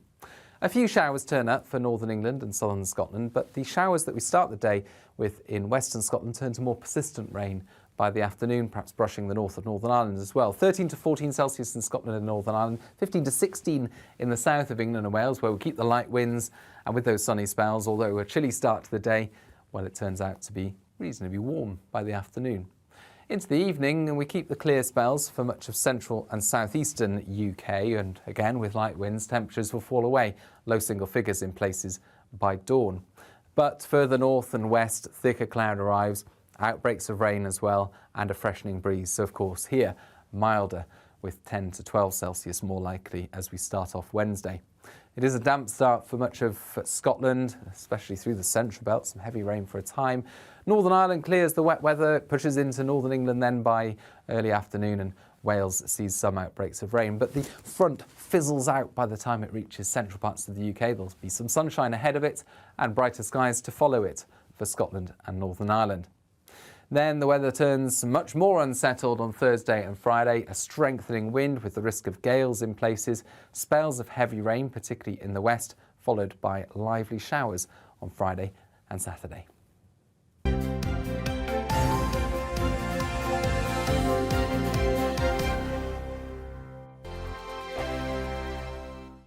Weekday afternoons on GB News, we've got the whole of the UK covered. From 12 to 3, it's GB Newsday with me, Mark Longhurst. And me, Gloria Di Piero. You'll get the very latest on everything that's been going on across our great nation. And from 3 till 6, watch out for GB News Live with me, Patrick Christys. I'm not here to mess around. With all the biggest topics and guests, you will always be up to date. GB Newsday and GB News Live from 12 p.m. Only on GB News. The People's Channel, Britain's news channel. Hello there, it's Eamonn Holmes here from Breakfast on GB News. We're not just on your television and your screens, you know. We're on DAB plus digital radio, so you can listen to your favourite shows on the move. If you've not yet listened to GB News Radio, it's very simple. We're on your radio player and TuneIn apps, on your smart speaker, phone or tablet, or online at gbnews.uk. Take us with you wherever you go. GB News Radio. You never have to miss a moment of the People's Channel. Join my show Farage, 7 p.m. till 8 p.m. Monday through Thursday. And there you will get opinion, analysis, debate, and I'll cover stories that nobody else dares to touch. You've been cancelled. Join the club. Oh my goodness, mate. And then for the last 15 minutes, talking pints. We're over a drink. We have a civilised conversation with someone. We very often disagree, but we do it in a grown-up way. Come and join me on Farage. Hello, I'm Simon Evans. Join me on GB News for Headliners at 11 p.m, where I'll be joined by two of the country's top comedians as we take a look at tomorrow's newspapers tonight. If it's a big story, we'll be covering it, I guarantee, but we'll also have some fun along the way. That's GB News Headliners at 11 p.m. We won't put you to sleep, unlike some of the other paper review shows out there. So join us, 11 p.m, 7 nights a week.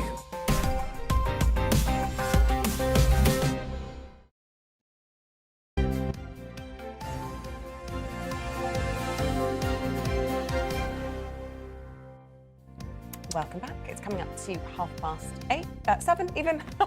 Wishing Still it to away come this on morning. the programme, so I was trying to read the clock at the same time. Anyway, the cost of living crisis is continuing and it's causing lots of worries, and of course it's now affecting all sorts of things, all aspects of life, including, would you believe, the cost of dying. So we'll be speaking to a funeral director who tells us how to prepare for those costs. That's at 10 to 8 this morning. Funerals are so They expensive. really are. Oh, anyway, could Prince Harry's tell-all memoir be scrapped? Well, a lot of people have been calling for. We'll talk to the royal author Katie Nicholl. She'll give us her thoughts just before 9. And keep those thoughts coming in at GB News, at gbnews.uk, or you can tweet us at GB News.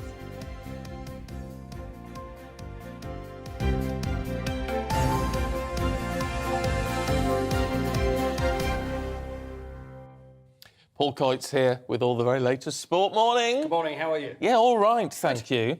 Yeah, all right. Where's the start? Forest?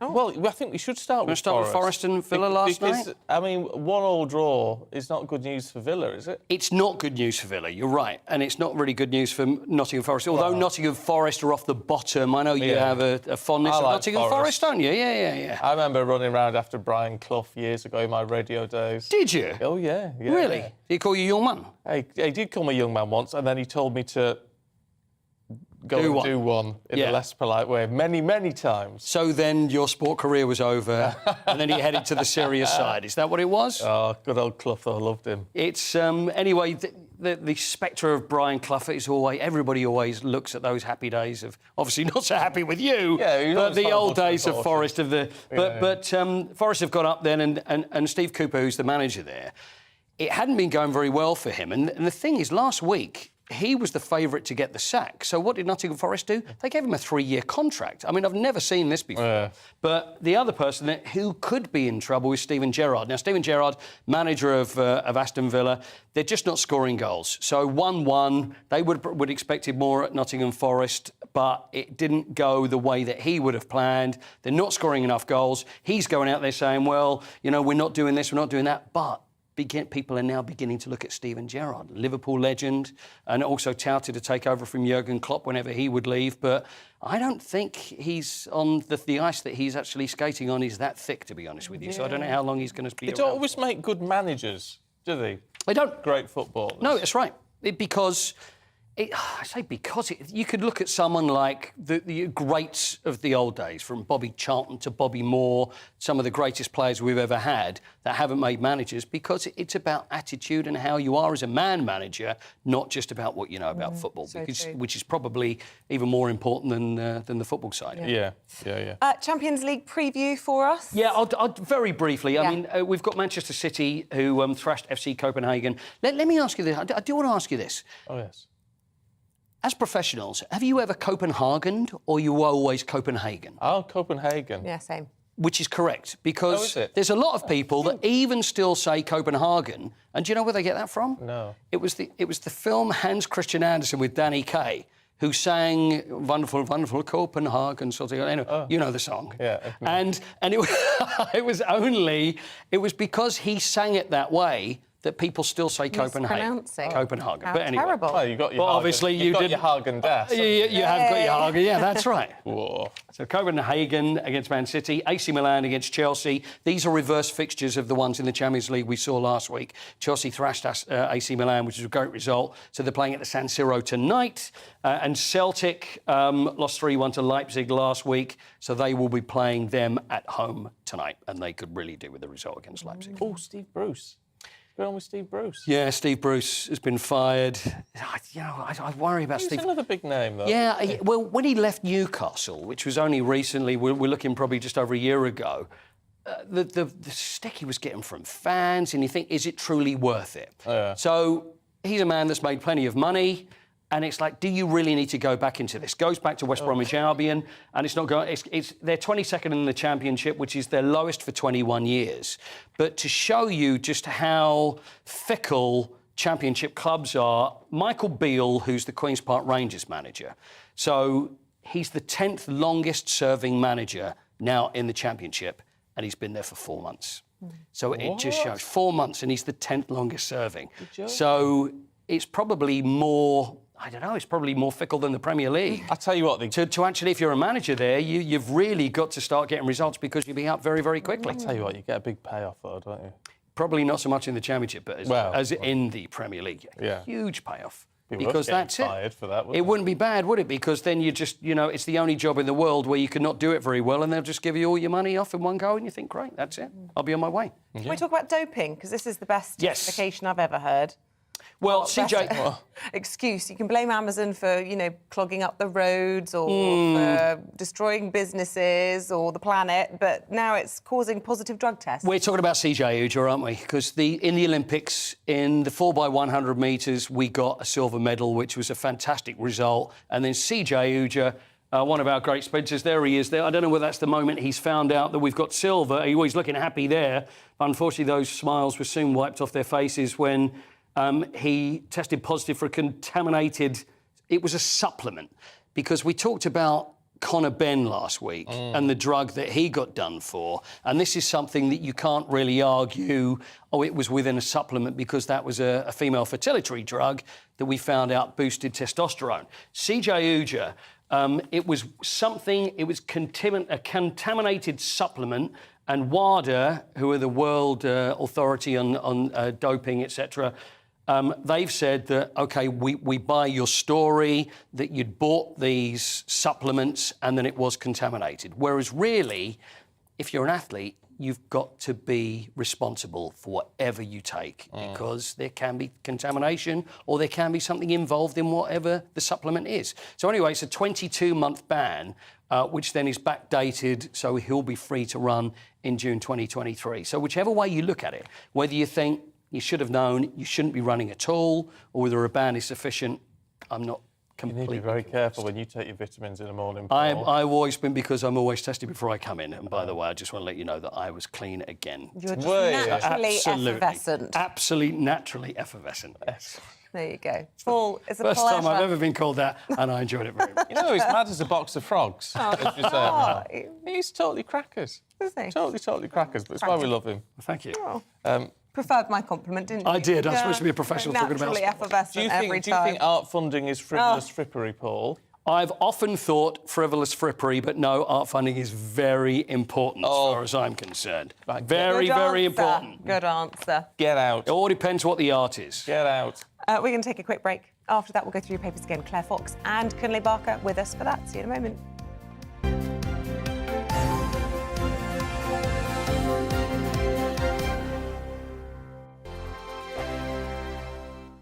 Weekday afternoons on GB News, we've got the whole of the UK covered. From 12 to 3, it's GB News Day with me, Mark Longhurst. And me, Gloria Di Piero. You'll get the very latest on everything that's been going on across our great nation. And from 3 till 6, watch out for GB News Live with me, Patrick Christie. I'm not here to mess around. With all the biggest topics and guests, you will always be up to date. GB News Day and GB News Live from 12 p.m. Only on GB News. The People's Channel, Britain's news channel.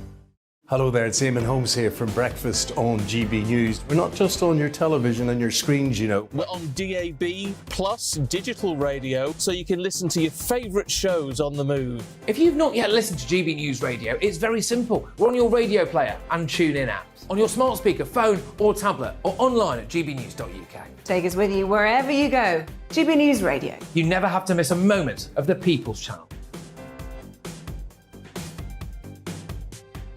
Join my show Farage, 7 p.m. till 8 p.m. Monday through Thursday. And there you will get opinion, analysis, debate, and I'll cover stories that nobody else dares to touch.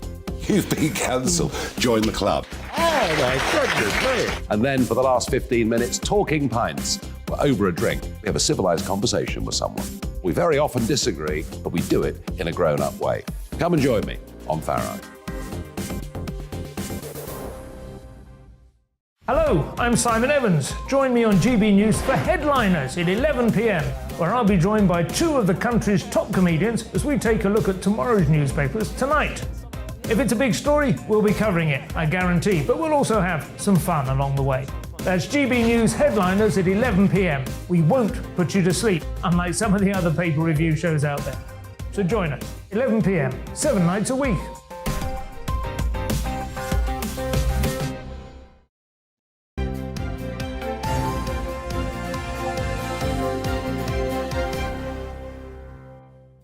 Very, very nearly 7:40. This is Breakfast with Eamonn and Isabel. Let's bring you up to date with the top stories this morning. The Prime Minister will urge G7 leaders to remain steadfast in support of Ukraine during crisis talks later. It's after Russian strikes on Kyiv and other cities left at least 12 dead and more than 80 injured. Liz Truss is also expected to call for a full meeting of NATO leaders in the coming days. The rate of unemployment in the UK has dropped to its lowest rate in 50 years. Figures from the Office for National Statistics said the unemployment rate was 3.5% over the 3 months to August. It comes after a record rise in the number of people considered economically inactive due to long-term sickness. Supreme Court judges will begin hearing arguments later, which could see the Scottish Parliament legislate for a second independence referendum. 2 days have been set aside for the hearing, with the government expected to respond tomorrow. Nicola Sturgeon announced she'd hold an independence referendum on the 19th of October next year.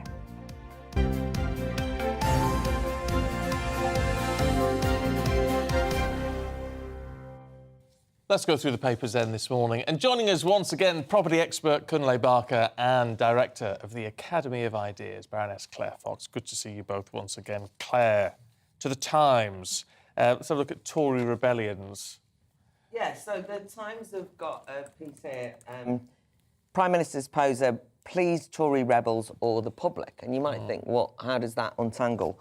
I think it's an interesting way of posing it, because what it's suggesting is that ultimately, the only way that the public are going to be won round to these new reforms is if you actually do boost growth, actually have a bigger cake, as they say, with more jobs, more money for public spending and so on and so forth.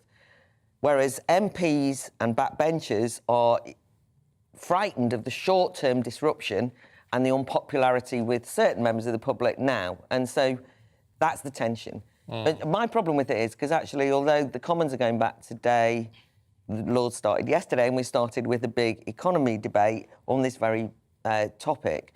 My problem is that I agree with the notion of growth, boosting growth, very much an antidote to a lot of the anti-growth sentiments that we've heard over many years. And I think a lot of what the Tories are putting forward is good. I'm just not convinced that their tax package is enough to ensure investment in growth. That's the problem. So I've got a different criticism, as it were. But I do think that there is a problem of the backbench MPs saying we're worried about our jobs and not seeing the longer term. And the interest rate hike, for example, And some of the economic problems we face are not because of Kwasi Kwarteng's mini budget, it's because of long-standing problems of productivity crisis in the British economy. We just haven't got any predictive economy happening. Do we need to take control back of interest rates, wrestle it away from the Bank of England? Well, I mean, when you say wrestle it back, I mean, obviously we handed it over to them, or the governments did. I actually do think that interest rates should be run directly and accountably by the government. But anyway, the point is they're going up everywhere around the world, and cheap.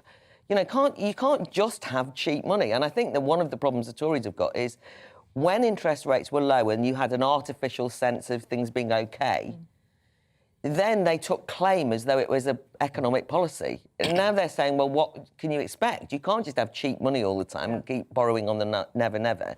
And then people say, well, you did that before. And so there's, in that sense, of course, the biggest problem is that the government, I mean, they didn't even bother trying to explain it to the Cabinet, never mind win over backbenchers, never mind talk to the public. Well, but we do need to have an honest discussion with the public about it's going to hurt to get out of this economic crisis. Yeah. Well, look, in the last few moments, the Bank of England have issued another warning saying that material risk to UK financial stability continues. We had that deadline approaching for the bond buying programme on Friday, and they were expected to double it, and they have come out and said that dysfunction in part of the pension market remains despite its unprecedented intervention late last month. And the analysis seems to be that the markets will react to that today. We don't know how, but it just goes to show, doesn't it, what an unprecedented situation we are in the words of the Bank of England. No, it's incredibly difficult, and you know, but these problems are worldwide. You know, inflation, interest rates going up. We've had historic low interest rates, which have, you know, almost lulled us into a false sense of economic strength. And now it's probably time for us to be honest. You know, I was at a housing event the weekend, and people were saying, "Oh my gosh, interest rates, we're getting rate offers of 6.5% for mortgages." I said, well, that's what it was when I first bought my house. I was going to say, that's not historically bad. Yeah, so it's kind of like, well, OK, you know, it is difficult. The tricky thing, though, is for getting people onto the housing market and allowing people to move, is that the quantum, as in the amount, that the prices of houses have risen so much in the time since I bought my first one, that a 0.5% difference in your interest rate is big, and then you put that on top of the fact that the price of heating and lighting your house has doubled as well. Yeah. And putting petrol in the car, you know, all of these things are hurting. Yeah, the mortgage burden, the percentage of your household income. Exactly, and that affects affordability now. So because people will be failing to pass mortgage tests, not just on their salaries, but now on all these other increasing costs. So it's very tricky. I'll tell you what it does do is it puts a lot of stress on mental health, particularly for families that are already struggling. Yeah. And it's interesting that the Times today, Sajid Javid, former Chancellor, of course, has actually spoken out about mental health and his brother who took his own life. Yeah, I mean, it's something I'm quite passionate about, and you know, I have friends who've been touched by this directly. The suicide rate amongst men is incredibly high, and part of that is this feeling that men shouldn't talk about it. Shouldn't talk about feeling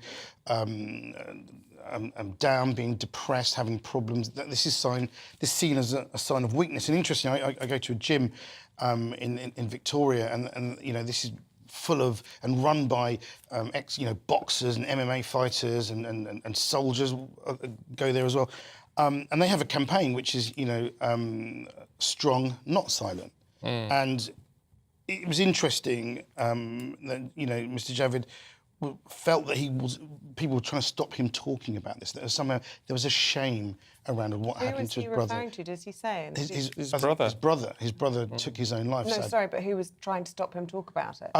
Members of the Muslim community, I think. Right, member of his community sort of said, no, look, you know, you shouldn't really talk about that. Your brother took his own life, and it was almost like there was a shame to that, and that is linked to, you know, the sad thing is that the reason there are so many male suicides, and you know, it's you know, out of 5,000 suicides last year, I think, you know, 4,000 of them were men. So it's a high figure, and it's because men will not talk about, it's okay not to be okay, and they don't feel they can talk about it. No, it's really, really powerful that he's spoken out about his own experience. They were so close, weren't they, all sharing a bedroom in a 2-bed flat above a shop in Bristol. Yeah. And he drew attention to that stat, which we talked about on the programme yesterday, but it's just worth reiterating that someone takes their own life in the UK every 90 minutes. Yeah, it's terrible. It's and most of them are men.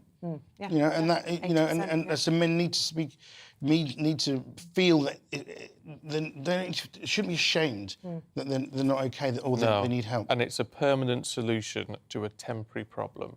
Correct. It's one way of looking at it. Let's have a look at, I love this in The Guardian, Claire, Scottish independence, where Nicola Sturgeon yesterday told the conference, we are the independence generation. I thought, isn't that what Alex Salmond said when they last had a once-in-a-lifetime referendum on Scotland? Well, you've absolutely discussed this on the programme earlier, and I thought the Labour person that you had on explained it very well. Sorry, because as he was saying, we've had the SNP conference, and the SNP run Scotland. There's been major problems with education, with health, with, as he said, the ferry service. They've launched the greatest attack on free speech ever. I mean, some very serious illiberal policy has been brought in, and what they want to talk about is we want to be independent in the abstract, and I think that if you're going to have a conversation about we are the independence generation, you might say, well, what have you done with what you've been in control of? Whereas it's become an aspiration beyond the reality of the way that the SNP has run Scotland of late. There's no doubt about it, though, that this issue is not going away. I mean, and at some point, one has to say, democratically, I mean, if there's no consent, I'm completely pro the union and disagree with Scottish independence. But if there's no consent in Scotland, it's just that I think that they speak on behalf of the Scottish people rather too confidently. Right. Yeah. I think that even when they say, we were anti-Brexit. I mean, tens of thousands of people in Scotland voted to leave the EU as part of the United Kingdom. So I think that there's an arrogance there. I also think that they're in danger of constitutionally taking the mickey, right? And we've got the Supreme Court, and then they're saying, well, even if the Supreme Court rules against us, we'll ignore it anyway, and we'll treat the next general election as a referendum. So much of what's happening in Scotland is worrying, because I do think it's anti-democratic and divisive and suggests that the Scottish people are very different to everybody in England, and that's a nonsense. Claire, Cunlay, got to leave it there, but we'll see you a little bit later on. Thank you. It's exactly 10 to 8. Let's bring you up to date on the latest headlines this hour. And a former nurse has pleaded not guilty to the murders of multiple babies. Lucy Letby is accused of killing 7 children and attempting to kill 10 others between 2015 and 2016. She's working at the Countess of Chester Hospital at the time of their deaths. The trial at Manchester Crown Court is expected to take up to 6 months. The Prime Minister and Chancellor are facing calls from Labour to reverse course further on the mini-budget. This as MPs make their return to Parliament following conference season. This afternoon, Kwasi Kwarteng, the Chancellor, will appear in the Commons and face questions about his fiscal plans.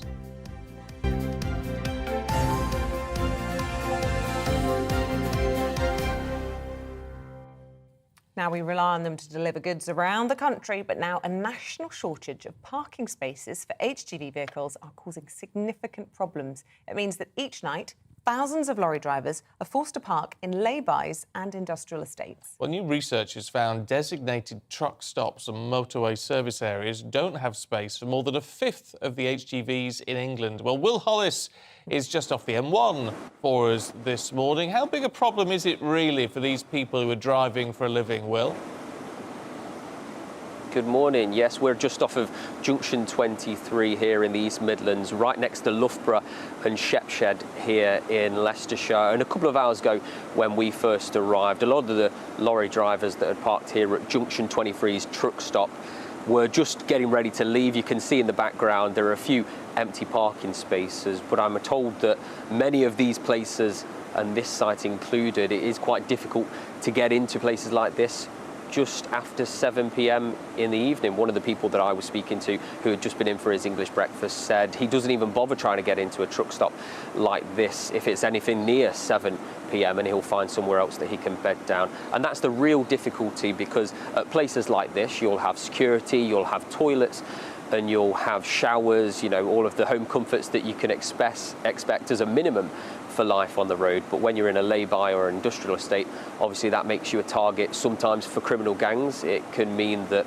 you're not in a safe position. You certainly won't have a toilet in the middle of an industrial estate. And this is a massive problem, not just here in the Midlands, but around the country as well. Here in the East Midlands, 92% of HGV parking spaces fill up every single night, but that isn't even the worst. In the southeast, you can expect fewer HGV parking spaces to be available, as well as the east of England. And while it brings all sorts of problems just like that in terms of not being able to use the toilet, it does make them a very unsafe place for it means that people find themselves in very unsafe conditions at the side of the road in lay-bys and industrial estates as well. So it is a really difficult position that the industry is finding themselves in. We know that from a year ago we've had major problems to do with having enough people to drive the lorries, and now many of them are finding that they can't find parking spaces either.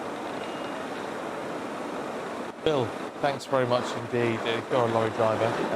We'd love to hear from you this morning. Safely. Yes, just safely. gbviews@gbnews.uk. Make sure you pull over before you text us or email in, but we would love to hear if you've been experiencing that. Meanwhile, the cost of living crisis has had really far-reaching effects. We've explored pretty much every angle here on the channel, but as people try to reduce their spend and cut back on life's luxuries, perhaps some unexpected sides of life have been affected. Yeah, it's the rising cost of funerals, forcing many people to borrow money to give their loved ones a decent send-off. And in many cases, people are having to abandon the idea of a funeral altogether. Well, our South West of England reporter, Jeff Moody, has been to meet a funeral director who's concerned about the rising cost of dying. The polished hearses, the fresh flowers, the coffin. The way we say goodbye doesn't come cheap, and when you throw in rising energy and fuel prices, the cost of dying is the highest it's ever been. Michael Peace is part of a family firm of undertakers in Hampshire that has been providing services to the community for over 60 years.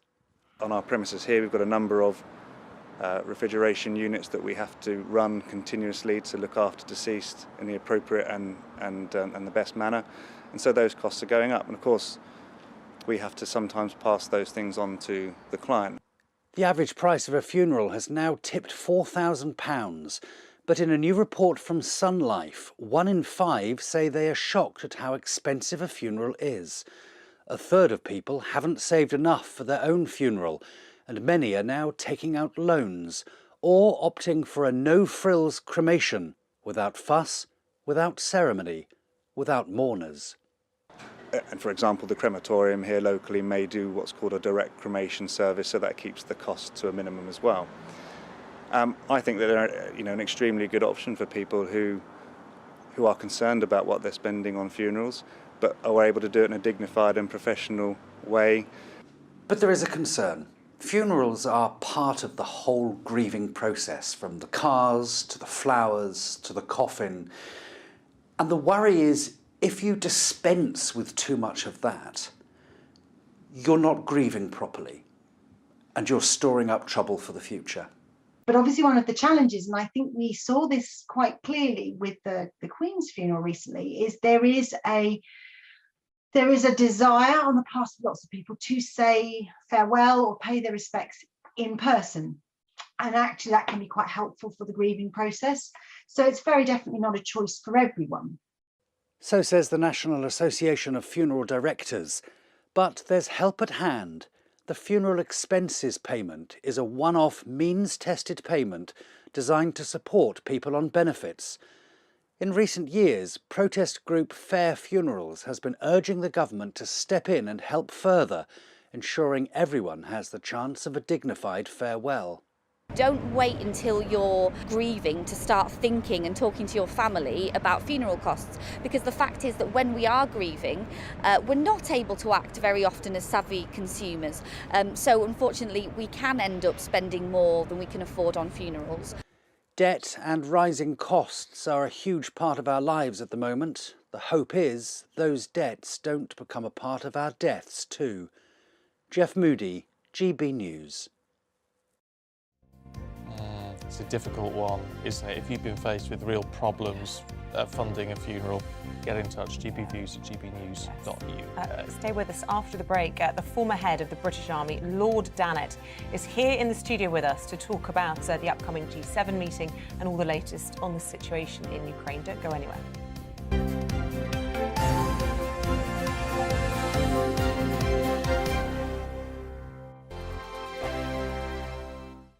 Weekday afternoons on GB News, we've got the whole of the UK covered. From 12 to 3, it's GB News Day with me, Mark Longhurst. And me, Gloria Di Piero. You'll get the very latest on everything that's been going on across our great nation. And from 3 till 6, watch out for GB News Live with me, Patrick Christys. I'm not here to mess around. With all the biggest topics and guests, you will always be up to date. GB News Day and GB News Live from 12 p.m. Only on GB News. The People's Channel, Britain's news channel. Hello there, it's Eamonn Holmes here from Breakfast on GB News. We're not just on your television and your screens, you know. We're on DAB plus digital radio, so you can listen to your favourite shows on the move. If you've not yet listened to GB News Radio, it's very simple. We're on your radio player and TuneIn apps, on your smart speaker, phone or tablet, or online at gbnews.uk. Take us with you wherever you go. GB News Radio. You never have to miss a moment of the People's Channel. Join my show Farage, 7 p.m. till 8 p.m. Monday through Thursday. And there you will get opinion, analysis, debate, and I'll cover stories that nobody else dares to touch. You've been cancelled. Join the club. Oh my goodness me. And then for the last 15 minutes, talking pints. We're over a drink. We have a civilised conversation with someone. We very often disagree, but we do it in a grown-up way. Come and join me on Farage. Hello, I'm Simon Evans. Join me on GB News for Headliners at 11 p.m, where I'll be joined by 2 of the country's top comedians as we take a look at tomorrow's newspapers tonight. If it's a big story, we'll be covering it, I guarantee, but we'll also have some fun along the way. That's GB News Headliners at 11 p.m. We won't put you to sleep, unlike some of the other paper review shows out there. So join us, 11 p.m, 7 nights a week.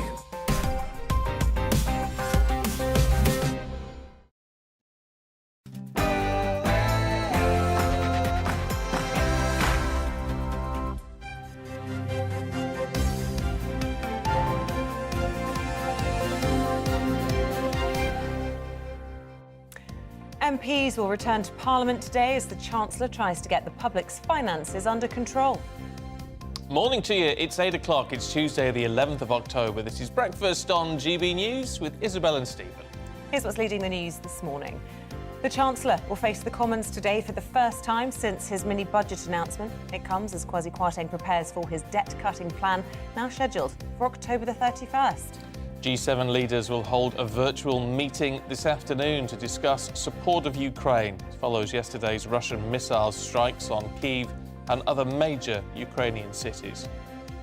Another push for Scottish independence. Today, the Supreme Court will hear arguments which could allow a second referendum, allowing a vote which could break up the union. And a heart-to-heart with Harry. Duke of Sussex catches up with the Well Child Award winners as the world awaits the fate of his bombshell book. Get in touch with the People's Channel. We love to hear from you wherever you may be in the UK. GBViews at gbnews.uk, or you can tweet us at GBnews.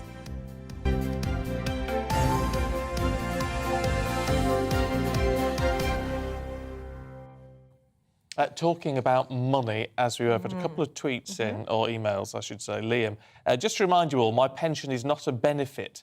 I've paid into it my working life, so stop calling it a benefit. Steve says, good morning. I feel I must correct Stephen. State pension is not a benefit. We paid into it to get our pension. Yes, you're quite right. Except when we talk about the benefit budget, how much benefits cost the UK, that's the major cost. So you might not consider it it's not a benefit in that sense, but it is under the benefit budget. That's what we mean by the benefits. Now, yesterday, the First Minister of Scotland, Nicola Sturgeon, closed the annual SNP conference by telling delegates that it was the will of the country to vote again on the question of independence. However, for that vote to take place, Westminster has to grant what they call a Section 30 order to the Scottish Government, something that, of course, at the moment, they're not willing to do. So, today, the Supreme Court will take on the case and will decide in the coming weeks if the Scottish Government can hold a second independence referendum without permission from Westminster, meaning that IndyRef 2 is very much back in the dock. Well, our political editor, Darren McCaffrey, sent this report. In Scotland, the battle for the future of Britain has not gone away. After success in last year's Holyrood elections, the SNP argued they're determined not to give up on the hope of independence. Whether it's Tory or Labour, Labour or Tory, it's not us who gets to decide. Our votes don't determine who gets to occupy number 10.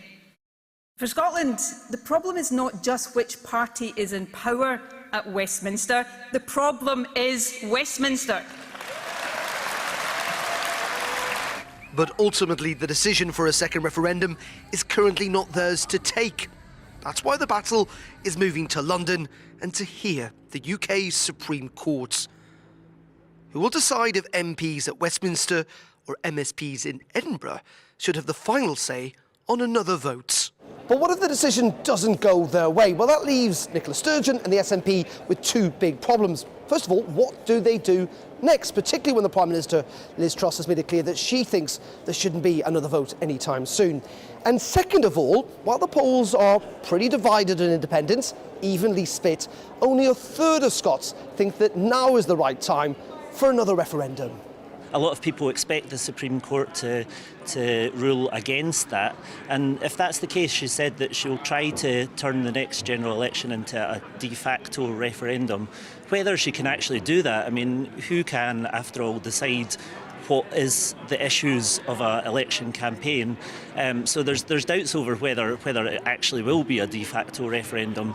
But I think what Nicola Sturgeon is maybe trying to do on that as well is to retain relevance, to try to ensure that her supporters don't vote for Labour instead. So by raising the issue of independence, she might be able to hold on to those pro-independence votes.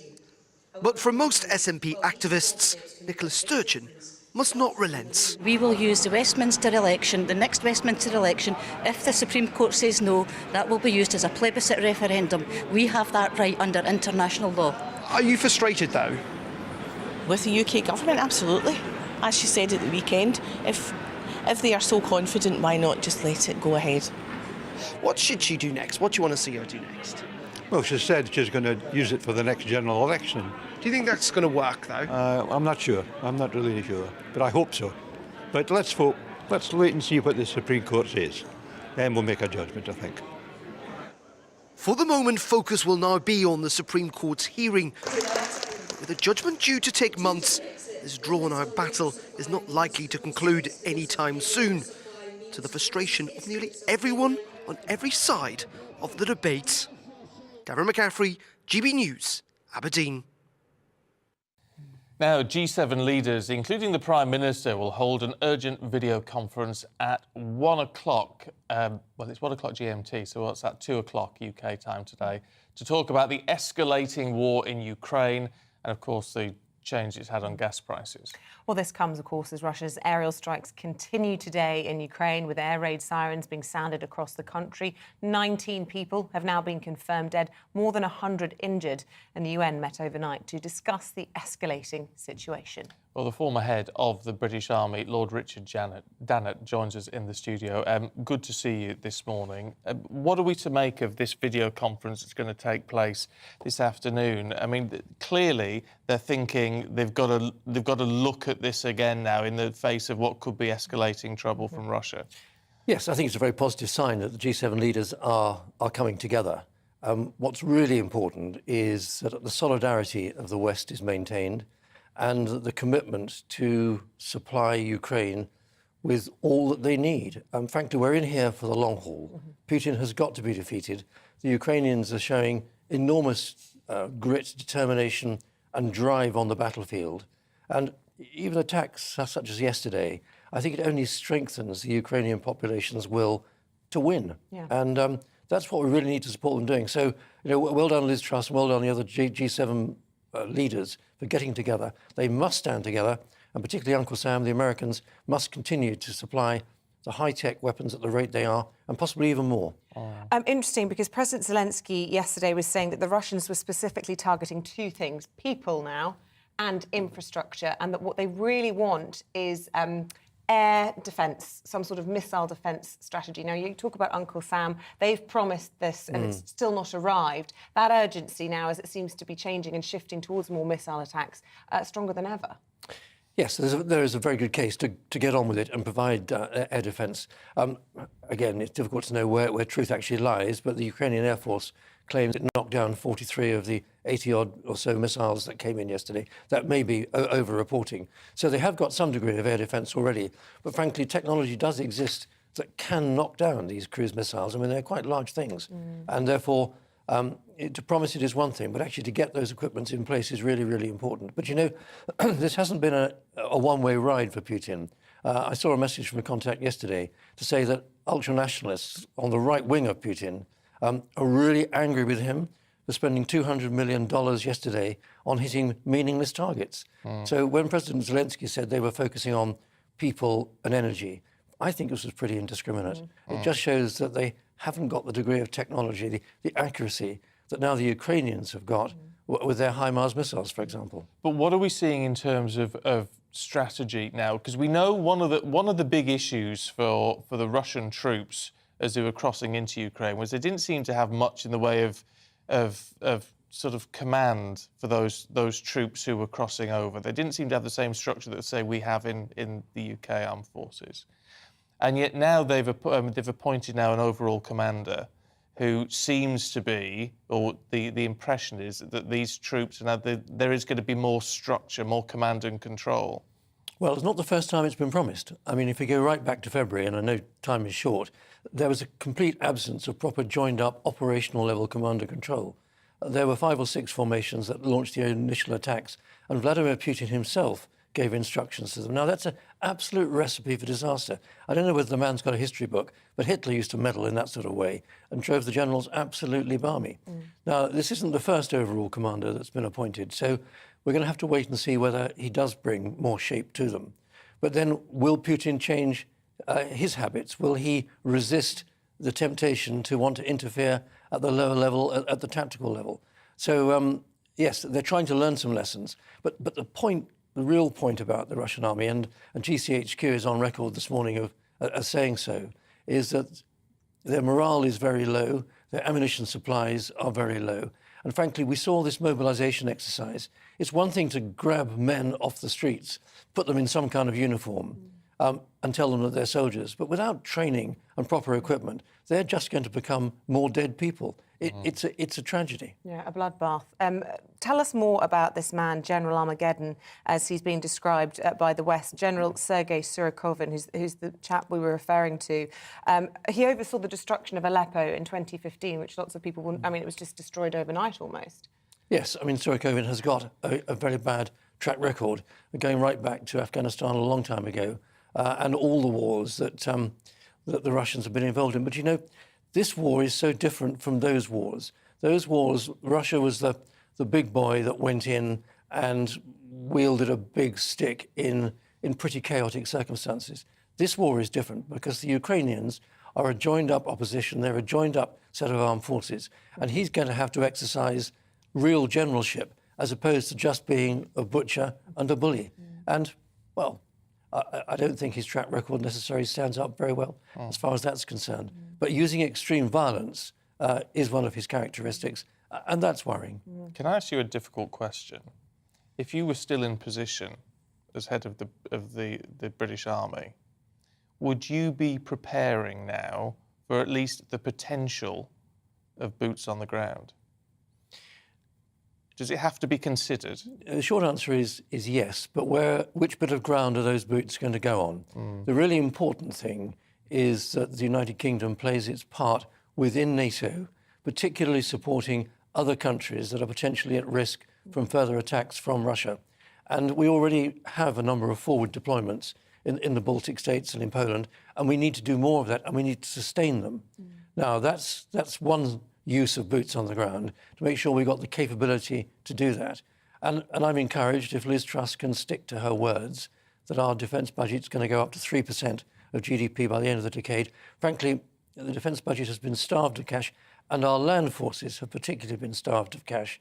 We really need to see more spending on our land forces so that we can continue to meet these forward deployments. And those soldiers have got to be trained and prepared and ready, because a deterrent deployment could change into a defensive operation at any time, and that's when they've got to be ready. And the Defence Secretary very much pushing for that, and if the papers are to be believed, over the weekend there have been some sort of rumours of rows behind the scenes about that budget being touched, but who knows if that's correct or not. I just want to ask you about the threat of cyber attacks here in the UK. You mentioned GCHQ in all of this, and we saw the MI5 being swamped earlier in the year by Russian malintention. How prepared are we, do you think, in the UK for that, and how much could that be a strategy for Putin as he becomes increasingly cornered? Well, on the face of it, it's surprising that Putin hasn't made more cyber attacks. Now, of course, we only get to hear about cyber attacks when they're successful. Actually, in this country, we're increasingly well prepared to defend ourselves from cyber attacks. GCHQ and all those associated with that part of our work are extremely capable, extremely able. And there is a cyber war going on out there, but actually we're holding our own and potentially being really quite successful in countering cyber attacks. Putin's beginning to thrash around pretty wildly at the present moment.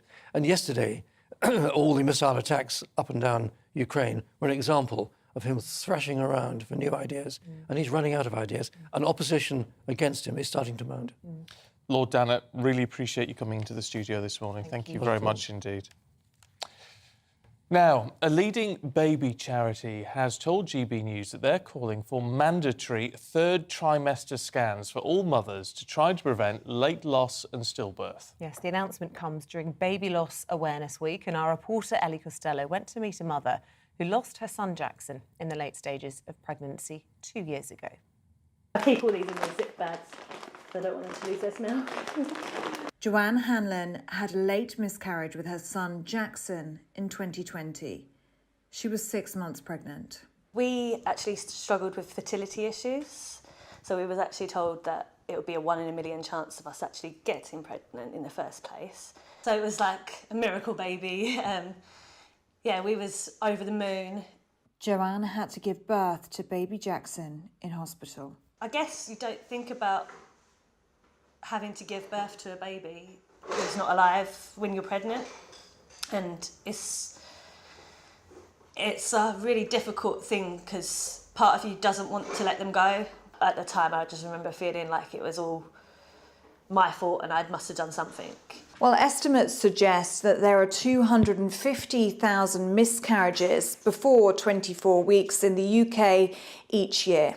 It's estimated that 1 in 5 pregnancies ends in miscarriage. Just over a year after Jackson's passing, Joanne gave birth to a happy and healthy baby boy, Theo. This necklace has got one hoop for each child, and they've all got their birthstones on it, and that was a present for Christmas. And I like to do their handprints, and because one of the only things we've got of Jackson is his handprints and his footprints, so I like to do the kids' handprints and footprints so that he can still be included in things, because for us, he did exist. Joanne says receiving counselling through a local charity, Abigail's Footsteps, helped her process her grief.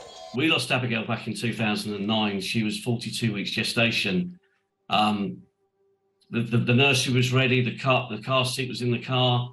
We were going to go into hospital and we were going to bring her home. And when we were told there was no heartbeat and, we'd lost her, it was a tremendous shock.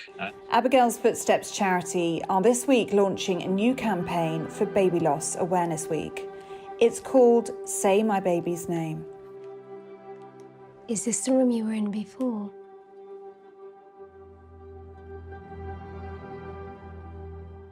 Were you here with him? It's okay. You can say my baby's name. Were you here with Jordan? Mum and Dad had that baby. That baby existed. Mum is a mum already. And please recognise that baby. Don't forget to say their name. The charity is also calling for a mandatory third trimester scan for all mothers to try and prevent late loss and stillbirths. And I'm hoping that we can push forward and make these things mandatory, that all mums can have a third scan, and that we don't lose babies at 40, 41, 42 weeks as we did with Abigail. It shouldn't happen. We put this suggestion to the Department of Health and Social Care. They said maternity safety is a priority and we are making progress to meet our target to halve the rates of stillbirth, neonatal and maternal deaths by 2025. We have invested £127 million into maternity services across the country.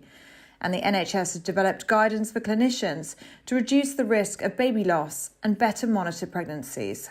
Joanne hopes that by speaking about her son Jackson on Baby Loss Awareness Week, she can help other women feel like they can get the support they need too. When you're going through that, it's really nice to have a support network around you that understands what you're going through, and being able to reach out to other people that have been through it has definitely helped me in my grieving process. Ellie Costello, GB News. It is 18 minutes past 8. Let's bring you up to date with some of the headlines this morning. The breaking news this morning, the Bank of England is further bolstering its emergency bond buying plan in a bid to restore orderly market conditions, initially put in place to counter the economic turmoil after the Chancellor's mini-budget. The bank is now expanding that scheme. The bank's warned that intervention was needed to prevent a further material risk to the UK's financial stability. The rate of unemployment in the UK has dropped to its lowest rate in 50 years. Figures from the Office for National Statistics said unemployment fell to 3.5% over the 3 months to August. It comes after a record rise, though, in the number of people considered economically inactive due to long-term sickness. The Prime Minister and the Chancellor are facing calls from Labour to reverse course further on their mini-budget. It's as MPs make their return to Parliament following conference season. This afternoon, Kwasi Kwarteng will appear in the Commons and face questions from MPs about his fiscal plans.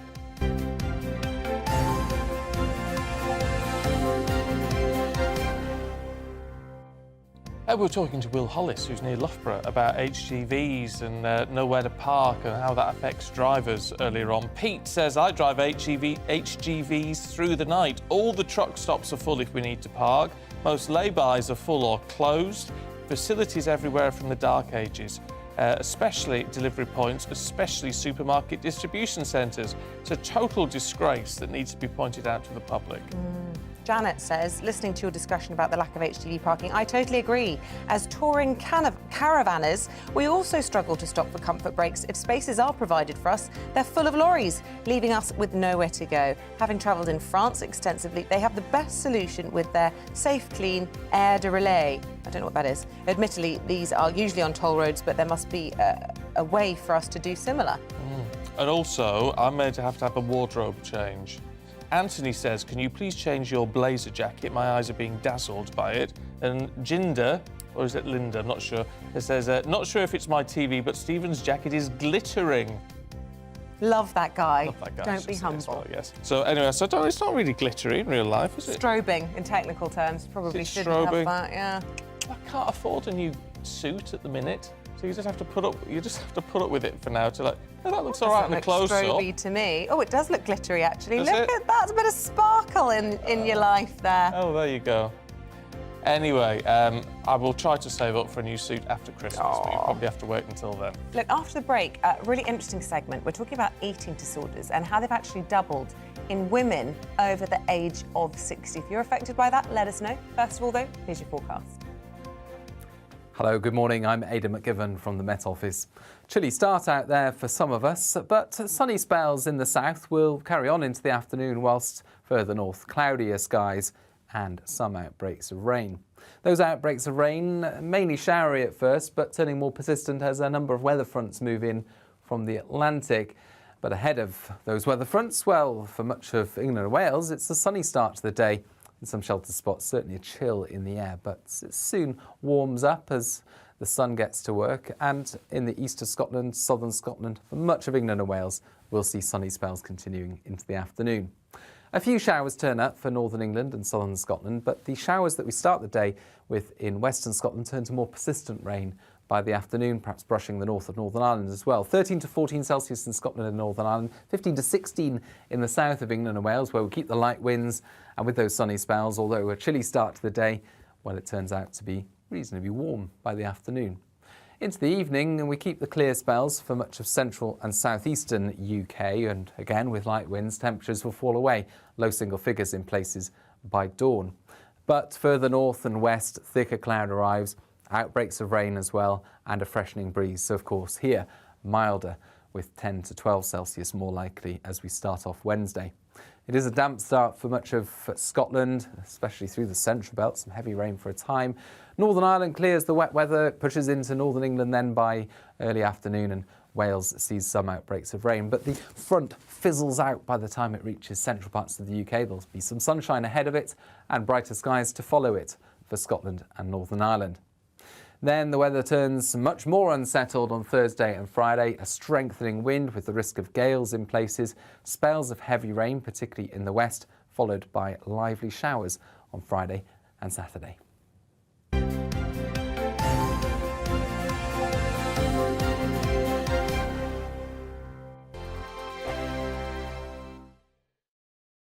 Weekday afternoons on GB News, we've got the whole of the UK covered. From 12 to 3, it's GB News Day with me, Mark Longhurst. And me, Gloria Di Piero. You'll get the very latest on everything that's been going on across our great nation. And from 3 till 6, watch out for GB News Live with me, Patrick Christie. I'm not here to mess around. With all the biggest topics and guests, you will always be up to date. GB News Day and GB News Live from 12 p.m. Only on GB News. The People's Channel, Britain's news channel. Hello there, it's Eamonn Holmes here from Breakfast on GB News. We're not just on your television and your screens, you know. We're on DAB plus digital radio, so you can listen to your favourite shows on the move. If you've not yet listened to GB News Radio, it's very simple. We're on your radio player and TuneIn apps, on your smart speaker, phone or tablet, or online at gbnews.uk. Take us with you wherever you go. GB News Radio. You never have to miss a moment of the People's Channel. Join my show Farage, 7 p.m. till 8 p.m. Monday through Thursday. And there you will get opinion, analysis, debate, and I'll cover stories that nobody else dares to touch. You've been cancelled. Join the club. Oh, my goodness me. And then for the last 15 minutes, talking pints. We're over a drink. We have a civilised conversation with someone. We very often disagree, but we do it in a grown-up way. Come and join me on Farage. Hello, I'm Simon Evans. Join me on GB News for Headliners at 11 p.m, where I'll be joined by two of the country's top comedians as we take a look at tomorrow's newspapers tonight. If it's a big story, we'll be covering it, I guarantee, but we'll also have some fun along the way. That's GB News Headliners at 11 p.m. We won't put you to sleep, unlike some of the other paper review shows out there. So join us, 11 p.m, 7 nights a week.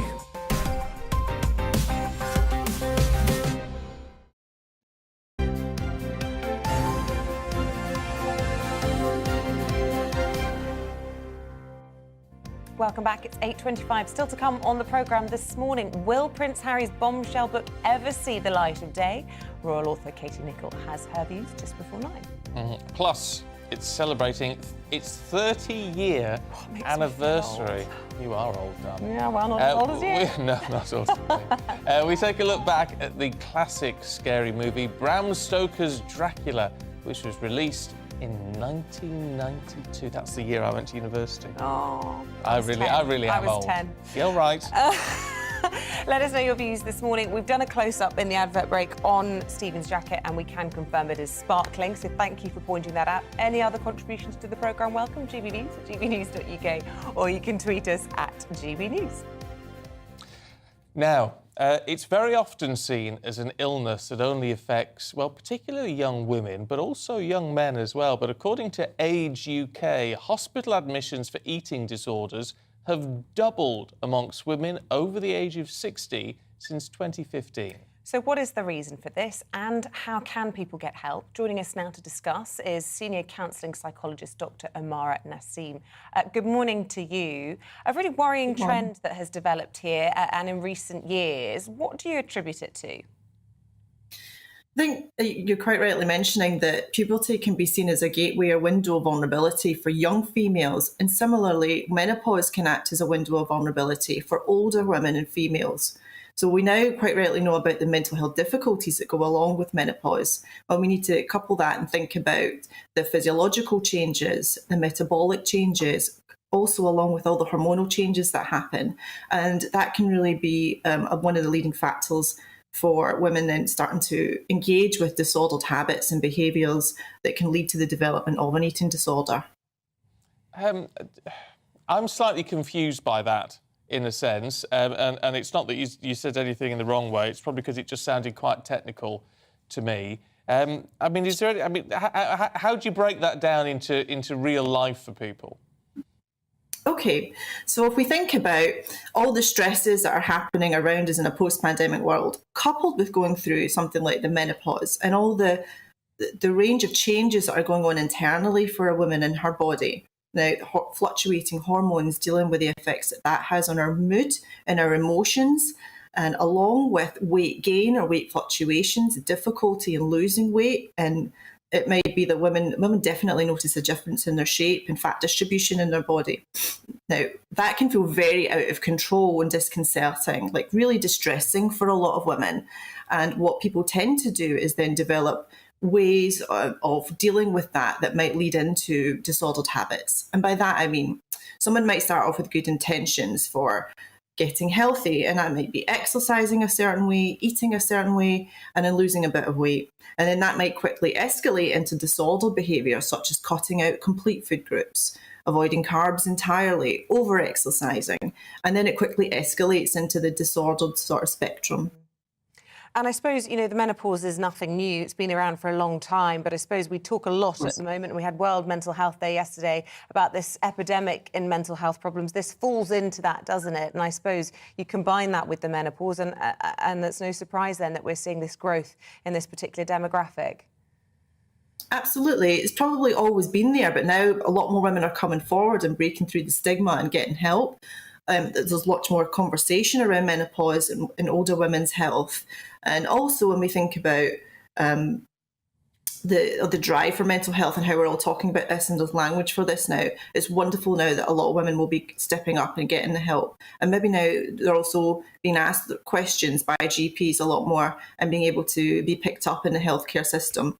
But I think lots of women, you know, it's really important to remember age doesn't immunise women from having body image preoccupations or concerns about other weight and shape. This is an illness that goes across the lifespan.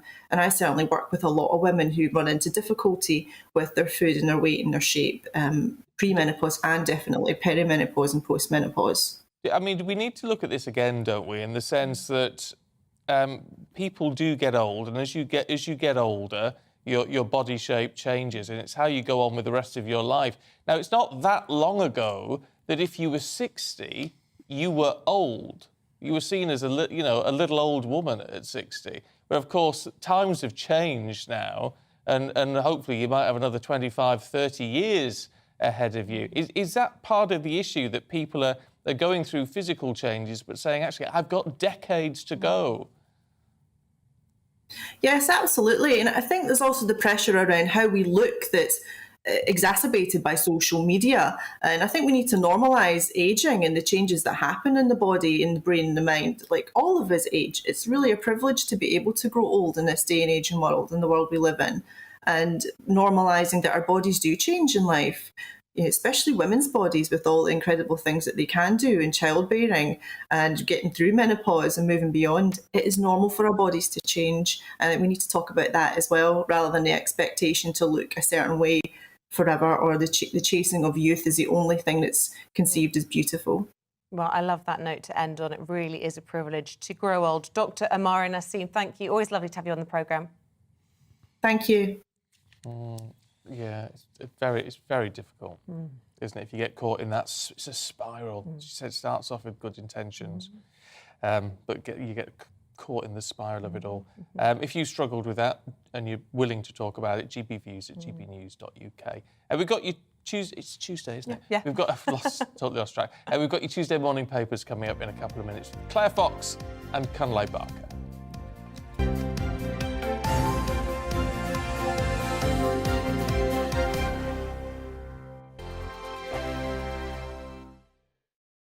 Weekday afternoons on GB News, we've got the whole of the UK covered. From 12 to 3, it's GB News Day with me, Mark Longhurst. And me, Gloria Di Piero. You'll get the very latest on everything that's been going on across our great nation. And from 3 till 6, watch out for GB News Live with me, Patrick Christie. I'm not here to mess around. With all the biggest topics and guests, you will always be up to date. GB News Day and GB News Live from 12 p.m. Only on GB News. The People's Channel, Britain's news channel.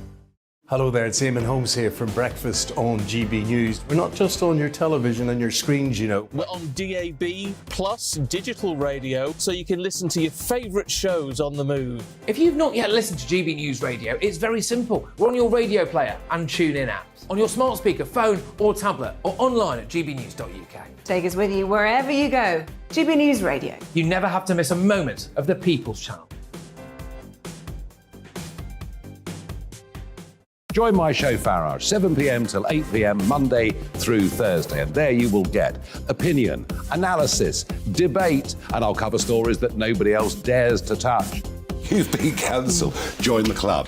Oh, my goodness me. And then for the last 15 minutes, talking pints. We're over a drink. We have a civilised conversation with someone. We very often disagree, but we do it in a grown-up way. Come and join me on Farage. Hello, I'm Simon Evans. Join me on GB News for Headliners at 11 p.m, where I'll be joined by two of the country's top comedians as we take a look at tomorrow's newspapers tonight. If it's a big story, we'll be covering it, I guarantee, but we'll also have some fun along the way. That's GB News Headliners at 11 p.m. We won't put you to sleep, unlike some of the other paper review shows out there. So join us, 11 p.m, 7 nights a week.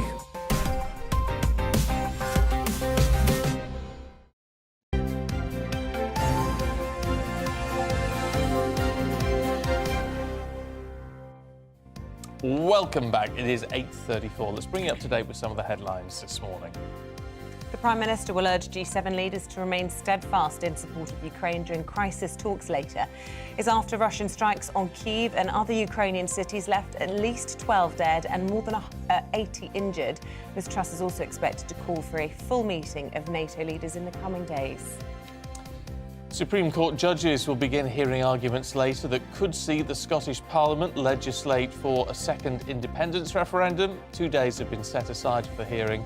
The government's expected to respond tomorrow. Nicola Sturgeon announced she'd hold an independence referendum, sort of come what may, on the 19th of October next year. Homeowners hoping to sell their property by Christmas should try to get their house on the market by early November. New research from the Homeowners Alliances says properties are currently taking around 52 days to sell, and with less homes on the market, that's led to increased competition.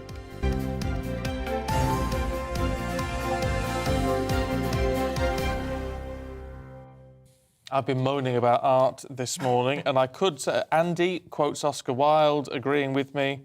Judy, Martin, so lots of people are agreeing. So, but because you all agree, I'm going to read out Philip, who says, "We must fund the arts. Without art, we lose creativity. Without creativity, we become robots. To be human is to be creative.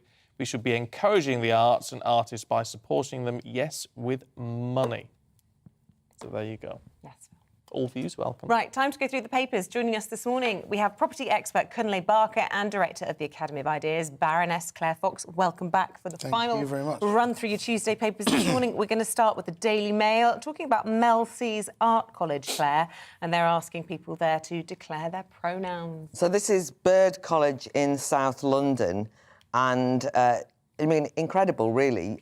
Staff there have been told that they must include he, him, in their sign-off, the slogan, "I'm made by dyslexia," and the logos for the Trans Pride Lobby and for BLM.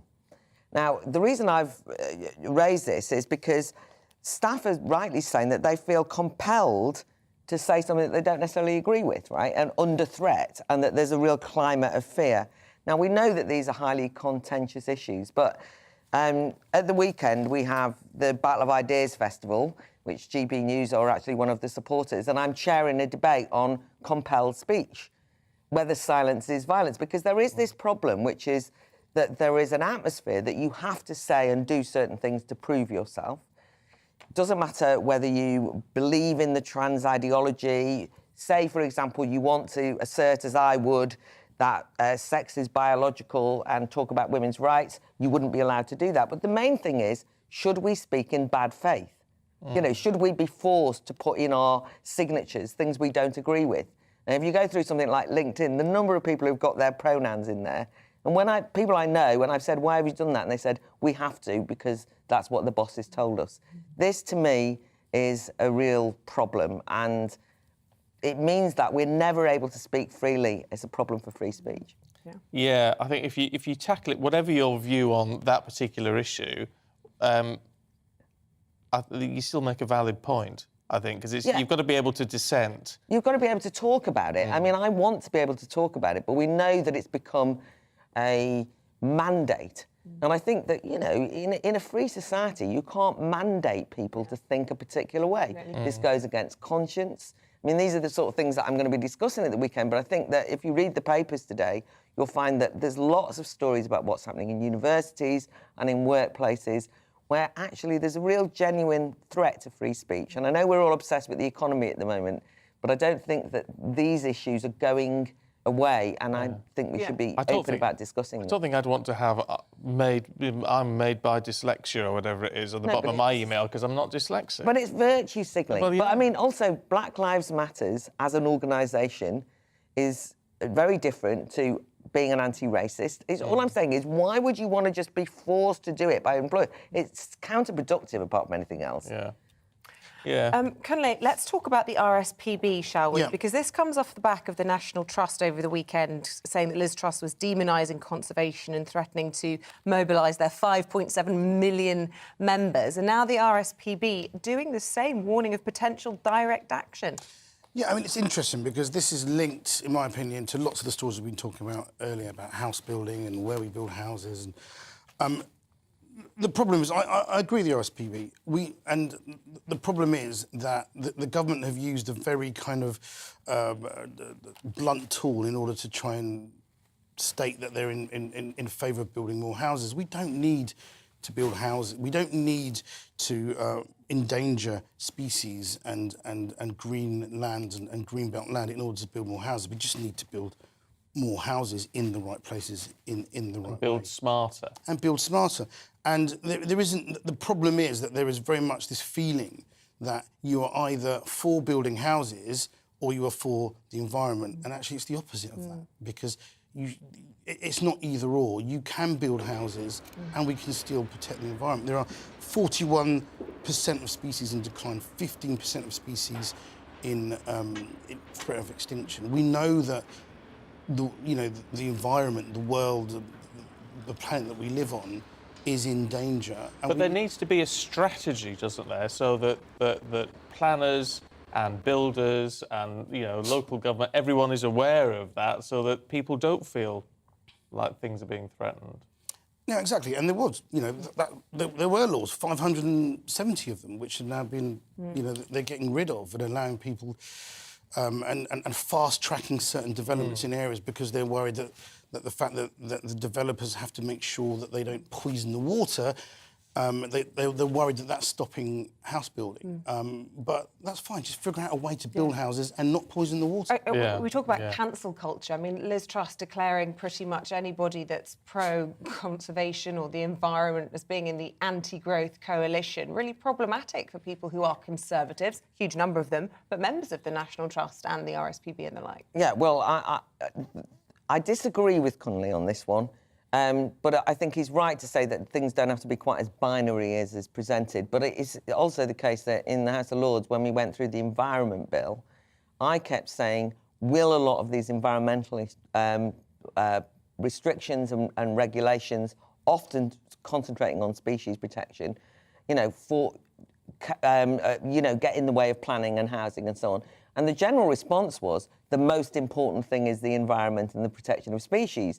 And there was a fair amount of NIMBYism in that discussion. So I do think sometimes there is a conflict. And I have to say that in every single instance, I'm for the growth and for the development side of it, rather than becoming over-preoccupied by what I think can be a real barrier to development. But look, you know, I'm a house designer, house builder, developer. So I agree, we need to build more houses. I want that, but we have to do it in the right way. And at the moment, the government, the way they're going is the wrong way. Yeah. Can we talk about cutting-edge treatments in private clinics, Claire? Well, I thought this was interesting because there's a big story in the Daily Mail about how more and more people are going private. And this is because of the crisis in the NHS. And I'm sure we all know of this. I mean, a lot of people who are committed, I know people who are very committed to the NHS, actually rather hostile to any kind of privatisation, who are now paying for treatments. And it's because there is one of the collateral damages and consequences of lockdown is this, and some long-term problems have emerged in terms of just cannot get seen to. So people pay. The dangers, as alerted in here, is that a lot of private clinics are not regulated at all.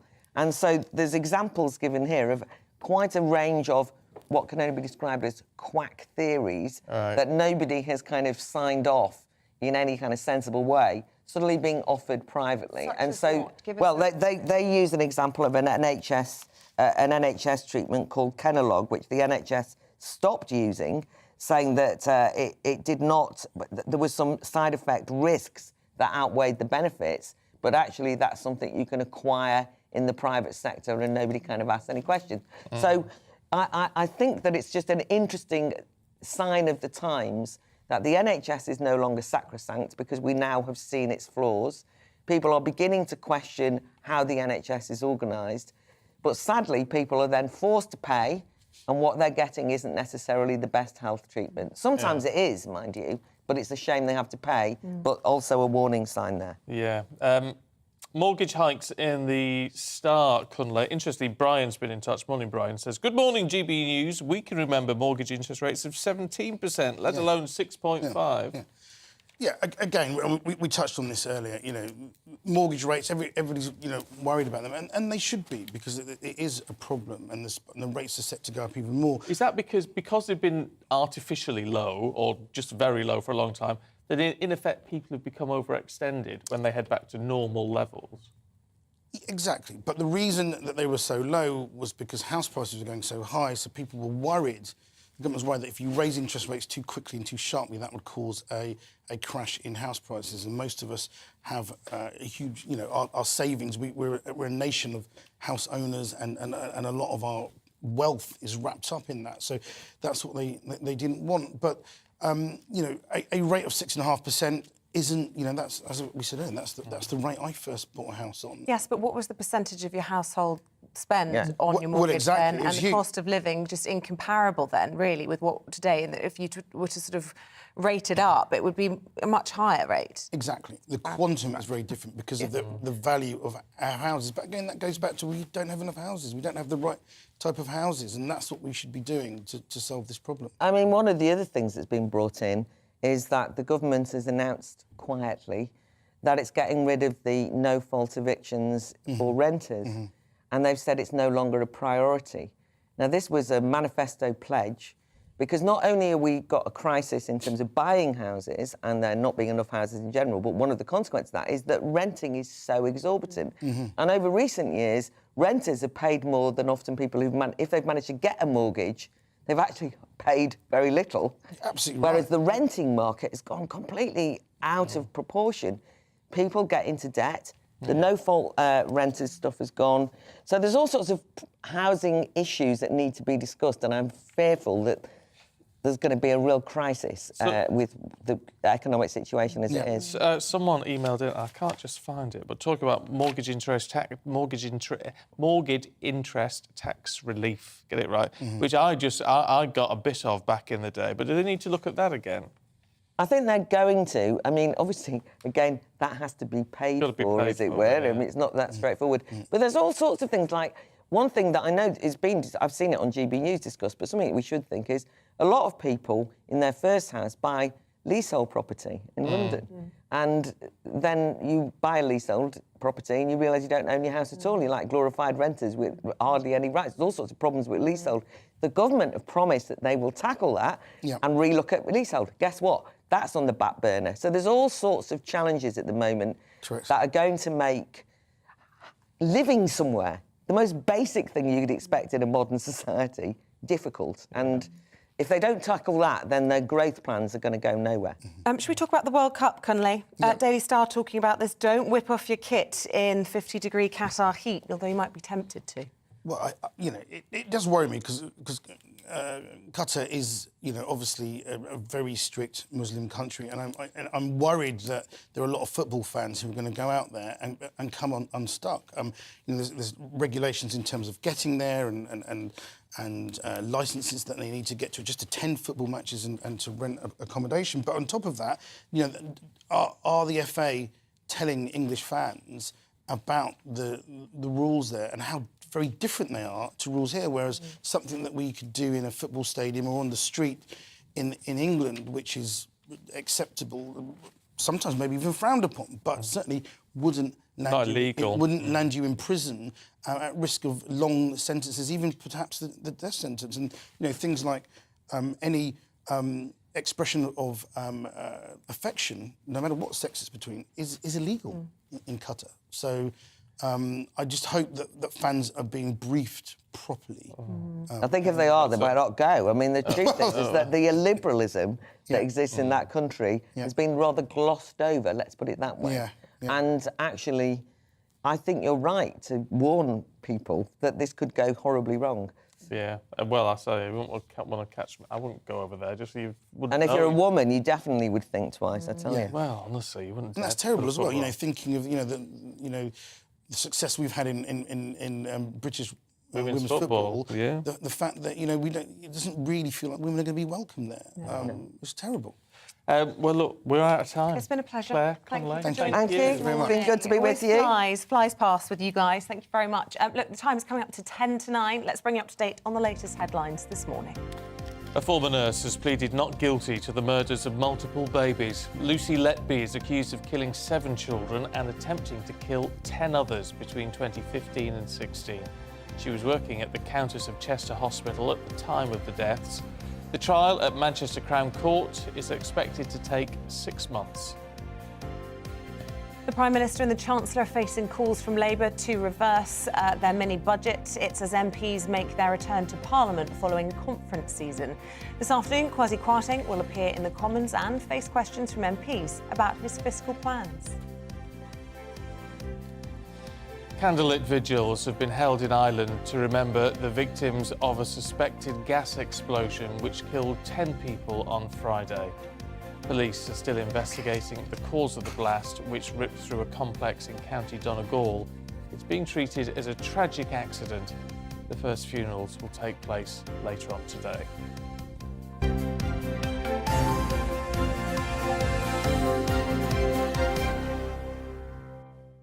Lots of you getting in touch on IndieRef2. Oz says, only one comment on the Scottish wanting a referendum for independence. Why don't the remaining United Kingdom have a referendum to see if we actually want Scotland to be part of the Union? Yes, well, do you remember that we had a lot of that at the time of the last referendum? It's divisive. It is divisive. We're talking a lot about house building in all the paper reviews this morning. Peter says the way forward with house building is not bricks and mortar. Steel or wooden frames and modular homes is the answer. Look around the new manufacturers in this country and abroad, and there's a lot to be said for modular housing. Prefab housing. Not pretty, though, is it? Well, What's the legacy of that? As a daughter of an architect, you fast forward 200, 300 years, and what will a modular tin can look like compared to the beautiful architecture that we have from Edwardian, whether it be Elizabethan, but the houses, Victorian, Georgian. But the bricks and mortar housing that they're building now isn't beautiful, isn't going to last a lifetime. The high-rise flats are not going to last for hundreds of years. Yeah. I mean, none of it is being built to last in the same way as it was. So I think it's a way forward. We've also been talking about the cost of funerals in the cost of living crisis. John says, I don't understand all the fuss. My wife and I have agreed we go direct to the creme from where we die, be it home or hospital, cardboard coffin, no expense, no fuss, no church, no funeral. How do your family grieve for you, though? Wow. It's I think the you'd be in the grieving minority there, John. process. Yeah. But we do appreciate all of those emails. Thank you so much. Now, Prince Harry is reportedly reconsidering his memoir. Ooh, with the Duke of Sussex facing the prospect of his family turning on him. Well, currently the book is still set to be released later this year, although this is still subject to change following the death of Her Majesty the Queen. Well, let's get some insight with author and Vanity Fair royal editor Katie Nicholl. Morning to you. Good morning to you both. Look, we've all talked about this book being scrapped for ages, and part of the concern has been, how does he do it? He's signed on the dotted line. Yes. He's had a £17 million advance. With more to come. So can it be stopped? Well, anything's possible, and it could potentially be stopped, but that's going to involve him giving that 17 million back. And, you know, given that one of the key reasons they left the royal family was to become financially independent, how are they going to make money? They do need to make money. I know that they're both relatively wealthy in their own right, but they're not that wealthy that they can just afford to give that back. There's a mortgage, there's a lot of things to be done. So I haven't seen his contract, obviously. I would imagine, having signed numerous book contracts myself, that there is a get-out clause, there usually is. But you can't take the money and execute the get-out clause. But one would presume they've got a gazillion opportunities to make money, but they just don't have to do it at the expense of Harry's family. Well, I think this is the massive problem that most people have. I think, you know, when you break it down, leaving the royal family wasn't the worst thing they could have done. I think most people think it was how they did it. And of course, for the royals, that commercialisation of the crown is massively difficult. Now, if you're going to get into bed with Netflix, with Spotify, with the big publishing houses and sign these multi-million-dollar deals, they are going to want their pound of flesh. And this is what they are finding now. So there's a sense of uncomfortableness about the Netflix series, how much that's going to be cashing in on their family. At the end of the day, these big giants have signed them up because of who they are. And because of him. Because of him, because of his royal connections, because of his relationships. Any book solely about their philanthropic ventures isn't going to shift hundreds of thousands of copies, is it? Two other things which are more positive, though. We've seen these clips of him, haven't we, with the Well Kids group? Yes, the Well Child Awards, which Well of course, Child, well, yeah. they were pushed back because that was the ceremony that Harry and Meghan were due to attend the day the Queen died. Of course, the ceremony was scrapped, and Harry is absolutely devoted to Well Child. He's worked with this charity for many years, and this is him on a Zoom call or video conference call speaking with some of the winners of those awards. And when you hear him and you watch him engage with these children, and their stories are so moving and so beautiful and inspiring, I think, and I think most people would agree, you see Harry at his best. You really do. He has this amazing ability to connect with these children and their families. And I think if this was the sort of work we saw Harry doing, rather than these big money-making deals, which inevitably mean cashing in... Can he be brought back into the fold to do this sort of work, which he's loved for? He's loved for it, and he's brilliant at it. He really is good at it. It comes down to the cash, though. This is the problem. They need to make money. They left the royal family largely to become financially independent. And for all the charity work in the world, it's very difficult to make that sort of money out of it. I mean, as you point out, he is brilliant at it, and so many echoes of his mum in the way he is, particularly with children. Absolutely. I mean, it's absolutely charming, those clips with the They're little lovely. ones there. They Yeah, are adorable. genuinely You can see lovely. he's probably a delightful father as well, which is great. And one gets the Absolutely. sense that if we saw more of that, a little bit of behind closed doors, what goes on in their Montecito mansion, that would be interesting to people. We don't have to accuse the royal family of racism and all of that. But the positive I take from all of this is that in the wake of the Queen's funeral, they've had a bit of a change of heart. And they want to try and improve things. Well, we're all aware of the sensitivity, and, you know, we know The Crown's going to be going out, but actually their docuseries doesn't have to go out so soon. I can only imagine it is a bit of a last-minute panic, because bearing in mind that that book was meant to go out this fall, and I would imagine cashing in on the Thanksgiving market, this is very late to be making big changes. Personally, I think the book is going to go out. If he's got the chance to update it, I think that's what he's doing, so that it can be more sensitive towards his late grandmother and her memory, because no one, even in America, is going to stomach him trashing the royals, and particularly that memory of his legacy of his grandmother, when people are still actually mourning the Queen. Yeah. Katie, good to see you this morning. Thank you very much. Thank you. Indeed. Don't go anywhere. We've got all the top stories heading your way in just a couple of minutes.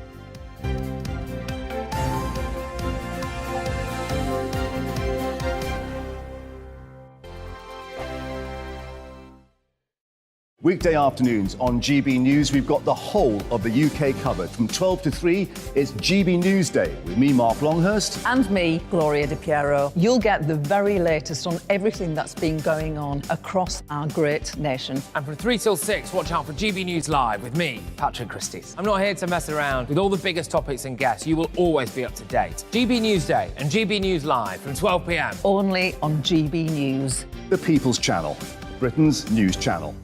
Hello there, it's Eamonn Holmes here from Breakfast on GB News. We're not just on your television and your screens, you know. We're on DAB plus digital radio, so you can listen to your favourite shows on the move. If you've not yet listened to GB News Radio, it's very simple. We're on your radio player and TuneIn apps, on your smart speaker, phone or tablet, or online at gbnews.uk. Take us with you wherever you go. GB News Radio. You never have to miss a moment of the People's Channel.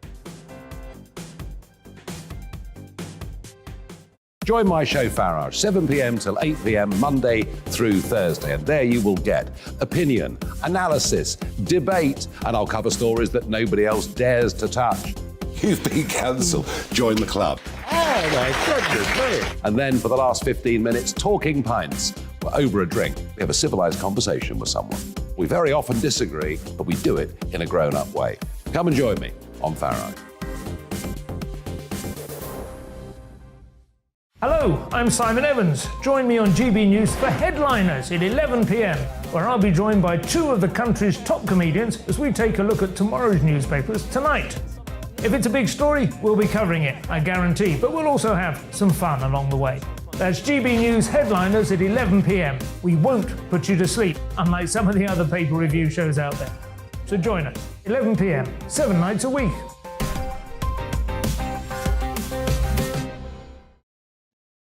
Hello there, it's Eamonn Holmes here from Breakfast on GB News. We're not just on your television and your screens, you know. We're on DAB plus digital radio, so you can listen to your favourite shows on the move. If you've not yet listened to GB News Radio, it's very simple. We're on your radio player and TuneIn apps, on your smart speaker, phone or tablet, or online at gbnews.uk. Take us with you wherever you go. GB News Radio. You never have to miss a moment of the People's Channel.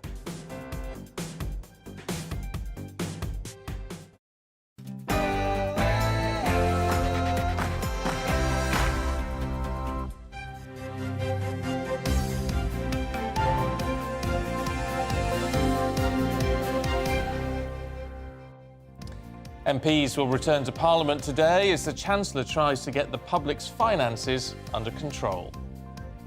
Good morning. It's 9 o'clock on Tuesday, the 11th of October. This is Breakfast on GB News with Isabel and Stephen. Here's what's leading the news for you this morning. Kwasi Kwarteng will face the Commons today for the first time since his mini-budget announcement. It comes as the Chancellor prepares for his debt-cutting plan, which is now scheduled for October the 31st. G7 leaders will hold a virtual meeting this afternoon to discuss the support of Ukraine. It follows yesterday's Russian missile strikes right across numerous cities in Ukraine, killing at least 19 people. Another push for Scottish independence. Today, the Supreme Court will hear arguments which could approve a second referendum, allowing a vote which would ultimately, potentially, break up the union. And a heart-to-heart with Harry. The Duke of Sussex has been catching up with the Well Child Award winners as the world awaits the fate of his so-called bombshell book. You there? Oh, sorry, yes, I was just checking on what we're doing next. Get in touch the usual ways, of course. You know how to join in the conversation. It's lovely to hear from you this morning. GBviews at gbnews.uk.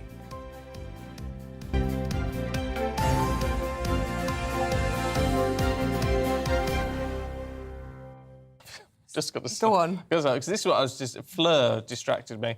Stephen was talking about Brian Clough. He can't be old enough to remember Brian, I thought, so I Googled his age, and I cannot believe he's 48.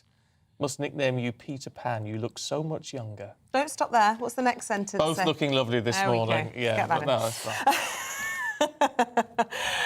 Look, let's return to our top story this hour. And the Bank of England have this morning warned the public of a material risk to the UK's financial stability. That's ahead of Parliament's return today. The Chancellor, Kwasi Kwarteng, set to face questions from both his own party and opposing MPs regarding his current economic policy. Now, the Chancellor recently announced that his debt-cutting plan and working out how it all is financed will be published on the 31st of October, despite promising our very own economics and business editor Liam Halligan that the plan would only be published on November the 23rd. You are going to bring forward the fiscal assessment in conjunction with the Office of Budget Responsibility. You said in your speech yesterday that will happen shortly. Is shortly before the 23rd? So shortly is the 23rd. I mean, people reading the runes and parsing. So it is going to be the 23rd of November. You're not bringing that fiscal it's plan going to be forward. it's going to be the 23rd of November. Okay. Well, let's speak to our economics and business editor, Liam Halligan, who's on the money.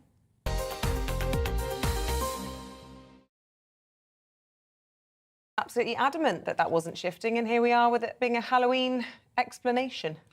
Indeed, there's a sense that the government is being buffeted around, not just by its own backbench MPs, but also by events, not least on financial markets. Quite a worrying spike in borrowing costs last night on what we call the 10-year gilt market. That's just economics language for the place where the government borrows money for 10 years, where the government borrows so it can pay its bills, not least benefits and other public services and so on. And investors across the world, pension funds, insurance companies, they're demanding higher interest rates to borrow from our government because they are worried about the state of the public finances.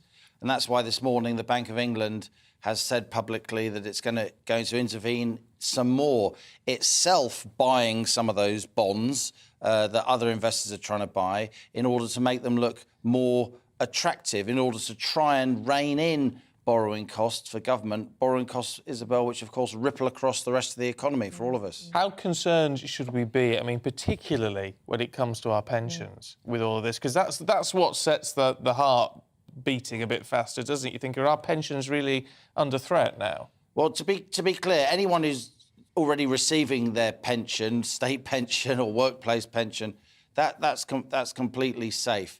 This is about the value of pension assets that are invested for people who have got private pensions that they haven't yet, retired. They haven't yet annuitised, as we call it, when you exchange your pension pot for the regular income for life. I would say the bigger concern, while there is some pension issue here, there are particularly some pension funds which have taken on lots of debt in order to try and increase their returns, and now they've got to find cash by selling gilts. It's complicated, but trust me on this. They're the ones that are getting into a little bit of trouble, but I don't think that poses an impact to anybody's immediate pension, particularly not if you're already in receipt of pension. So we've got to be careful as a journalistic community of not spreading alarm. But where there is concern, Stephen, rightly, is that people who are on fixed mortgages who are about to expire, then they're going to have to clearly remortgage at a much higher rate. If you took your mortgage out at 3.5%, and now you're going to have to remortgage at 5.5%, 6.5%, that's hundreds of pounds extra every month that you've got to find to service that mortgage. Yeah. And that's where there is concern. And that's why this is now so electorally potent, because all these palpitations in financial markets, it sounds really arcane, it sounds really otherworldly, but if you have got a mortgage or a personal loan that will be refinanced soon, it is going to hurt. Yeah, not least in the context of the cost of living crisis and the rate of inflation, everything costing more. I just want to ask you about this IFS report that's come out today, Institute for Fiscal Studies, incredibly respected think tank. They've come out and said that these tax cuts that were proposed in the mini-budget would require big and painful cuts in terms of public spending, which at the moment the government are claiming is not on the horizon, it's not going to happen. But the IFS seem to think that it's impossible to just do it through sustainable growth. Yeah, so what very respected, as you rightly say, Isabel, what the IFS are saying is that in order to calm down the financial markets and make the numbers look a bit less unsavoury, frankly, one way the government could address this is to cut spending. And of course, all the headline writers are light on that particular scenario. There are other ways they could do it. They could reverse their tax cuts or even increase taxes. What I would say, though, is this. I've got a lot of respect for the IFS. I know all the senior people at the IFS, as you'd imagine, being a card-carrying nerd. But what the IFS is very, very good at is looking at the specific mechanics of how much a particular move in taxing or spending will the impact that will have on the public finances. What they're not very good at is bigger macroeconomic forecasting, seeing the whole moving picture. Liz Truss and her acolytes would say, look, they're not considering the fact that we're trying to get extra growth. If we get extra growth, that changes the whole picture, and it really does. The numbers are completely upended and made to look a lot better if we can just get 0.25%, 0.5% more growth in our economy. The other thing I would say, I mean, this IFS study's just come out. I've just been eyeballing it on the train. It does assume ongoing very high gas prices and a very big cost of that energy price cap, which we've all talked about a lot. If the gas price continues to come down, the wholesale gas price on the European market, and it's down about 50% over the last month, if that continues, that energy price cap, delivering that energy for firms and households at a certain guaranteed unit cost, that's a lot cheaper for the government to deliver because it doesn't have to pay the difference between the guaranteed unit cost and what the actual market price is. So, look, it's that there is a lot of uncertainty. That's all I can say. There is a lot of concern that the public finances could come awry, but there are also very good arguments on the other side that it could actually be okay. This uncertainty is being reflected particularly in interest rates, and that is, of course, rightly causing worrying headlines about mortgages. But none of this is nailed on. It could easily reverse and be okay just as quickly as this panic has emerged. You know, I wish I could say I knew what was going to happen, Stephen and Isabel, but I just don't, and that's the most honest answer I can give. And financial forecasting, notoriously difficult to do. But thank you so much for distilling and explaining all of that. Really appreciate it, Liam. Now, the First Minister of Scotland, Nicola Sturgeon, yesterday closed the annual SNP conference telling delegates that it was the will of the country to vote again on independence. Well, for that vote to take place, Westminster has to grant what's called a Section 30 order to the Scottish Government. That's something that we know Westminster is not willing to do. So, today, the Supreme Court takes on the case and they'll decide in the coming weeks if the Scottish Government can hold a second independence referendum without permission from Westminster. Couldn't they? It's going to be just 2 days they're going to be talking about this. How long it takes to get the decision, just don't know. But anyway, our political editor, Dan McCaffrey, was in Aberdeen for the conference and sent this report. In Scotland, the battle for the future of Britain has not gone away. After success in last year's Holyrood elections, the SNP argued they're determined not to give up on the hope of independence. Whether it's Tory or Labour, Labour or Tory, it's not us who gets to decide. Our votes don't determine who gets to occupy number 10. For Scotland, the problem is not just which party is in power at Westminster. The problem is Westminster. But ultimately, the decision for a second referendum is currently not theirs to take. That's why the battle is moving to London and to hear the UK's Supreme Court, who will decide if MPs at Westminster or MSPs in Edinburgh should have the final say on another vote. But what if the decision doesn't go their way? Well, that leaves Nicola Sturgeon and the SNP with two big problems. First of all, what do they do next, particularly when the Prime Minister, Liz Truss, has made it clear that she thinks there shouldn't be another vote anytime soon? And second of all, while the polls are pretty divided on independence, evenly split, only a third of Scots think that now is the right time for another referendum. A lot of people expect the Supreme Court to rule against that, and if that's the case, she said that she'll try to turn the next general election into a de facto referendum. Whether she can actually do that, I mean, who can, after all, decide what is the issues of an election campaign. So there's doubts over whether it actually will be a de facto referendum. But I think what Nicola Sturgeon is maybe trying to do on that as well is to retain relevance, to try to ensure that her supporters don't vote for Labour instead. So by raising the issue of independence, she might be able to hold on to those pro-independence votes. But for most SNP activists, Nicola Sturgeon must not relent. We will use the Westminster election, the next Westminster election. If the Supreme Court says no, that will be used as a plebiscite referendum. We have that right under international law. Are you frustrated, though? With the UK government, absolutely. As she said at the weekend, if they are so confident, why not just let it go ahead? What should she do next? What do you want to see her do next? Well, she said she's going to use it for the next general election. Do you think that's going to work, though? I'm not sure. I'm not really sure. But I hope so. But let's hope. Let's wait and see what the Supreme Court says. Then we'll make a judgment, I think. For the moment, focus will now be on the Supreme Court's hearing. With a judgment due to take months, this drawn-out battle is not likely to conclude anytime soon, to the frustration of nearly everyone on every side of the debate. Darren McCaffrey, GB News, Aberdeen.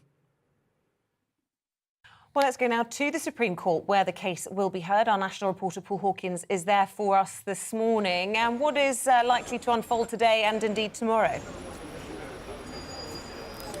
Yeah, morning Isabel, morning Stephen. So today we will hear the case from the Scottish Government, from the Scottish Government's top legal officer, Deborah Baines QC, and effectively she will argue that were Scotland to hold a referendum, it would be advisory. It would be like the 2016 Brexit referendum, whereby simply because you're holding a vote, it doesn't necessarily mean that that vote is legally binding. There would still be years and years of negotiation and legislation that would have to be passed to separate the two, as was the case with the UK and the EU. So because it is not legally binding, because it is advisory, it is within the powers of the Scottish Government. Now tomorrow we will hear from the UK Government side, and effectively they will say firstly that maybe you shouldn't judge either way on whether the Scottish Government has the power to hold an independence referendum, because with this legislation, and here's the bill, all 5 pages of it, if you were to say yes you can go ahead and hold it,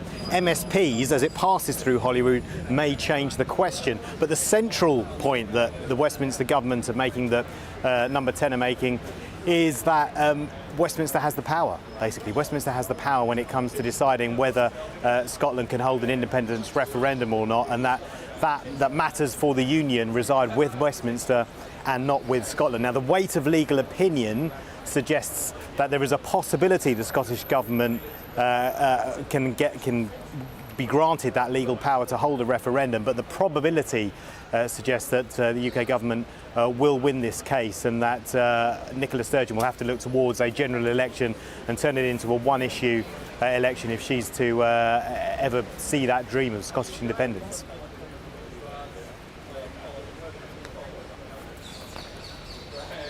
It is 9:15. Let's just take you through some of the top stories this morning. And a former nurse has pleaded not guilty to the murders of multiple babies. Lucy Letby is accused of killing 7 children and attempting to kill 10 others between 2015 and 16. She was working at the Countess of Chester Hospital at the time of their deaths. The trial at Manchester Crown Court could take 6 months. The Prime Minister will urge G7 leaders to remain steadfast in support of Ukraine during crisis talks later. It's after Russian strikes on Kyiv and other cities left at least 19 dead and more than 100 injured. The Prime Minister is also expected to call for a full meeting of NATO leaders in the coming days. The rate of unemployment in the UK has dropped to its lowest in 50 years. This is figures from the ONS, the Office for National Statistics, that says unemployment fell to 3.5% in the 3 months to August. But it comes after a record rise in the number of people considered economically inactive because of long-term sickness.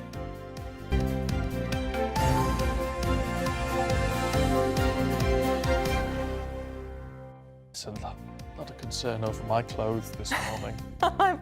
Honestly, I can't get over it. Fiona says we've just had a Sky Q box fitted, and boy was that jacket strobing. We thought it was the new box. Probably was, to be fair. Probably was. Alison says, can't see any glitter on your suit. You look fab. Reginald says, I wear good quality suits, the correct length of shirt cuffs and neck collar showing. The pattern and quality are excellent. Anthony says, please change your jacket. My eyes are being dazzled. And Carol says, Stephen, have a quick look at the BBC. John's... Shouldn't read that one out. Read that out. I won't read that one out. They think you look better. He's wearing a very ugly suit, apparently. I wouldn't bother tuning in. I never do. Look, stay with us after the break. We're chatting about the most iconic vampire of all time, Bram Stoker's Dracula, as the classic 90s movie celebrates its 30th anniversary. Don't go anywhere. Stop it, you.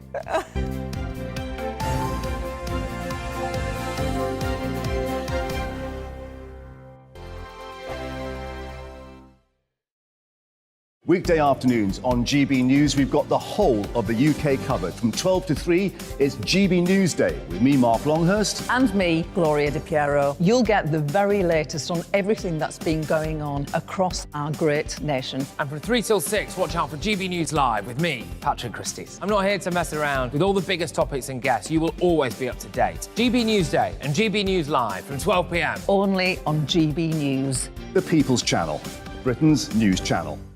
Hello there, it's Eamonn Holmes here from Breakfast on GB News. We're not just on your television and your screens, you know. We're on DAB plus digital radio, so you can listen to your favourite shows on the move. If you've not yet listened to GB News Radio, it's very simple. We're on your radio player and TuneIn apps, on your smart speaker, phone or tablet, or online at gbnews.uk. Take us with you wherever you go. GB News Radio. You never have to miss a moment of the People's Channel. Join my show Farage, 7 p.m. till 8 p.m. Monday through Thursday. And there you will get opinion, analysis, debate, and I'll cover stories that nobody else dares to touch. You've been cancelled. Join the club. Oh, my goodness me. And then for the last 15 minutes, talking pints. We're over a drink. We have a civilised conversation with someone. We very often disagree, but we do it in a grown-up way. Come and join me on Farage. Hello, I'm Simon Evans. Join me on GB News for Headliners at 11 p.m, where I'll be joined by two of the country's top comedians as we take a look at tomorrow's newspapers tonight. If it's a big story, we'll be covering it, I guarantee, but we'll also have some fun along the way. That's GB News Headliners at 11 p.m. We won't put you to sleep, unlike some of the other paper review shows out there. So join us, 11 p.m, 7 nights a week.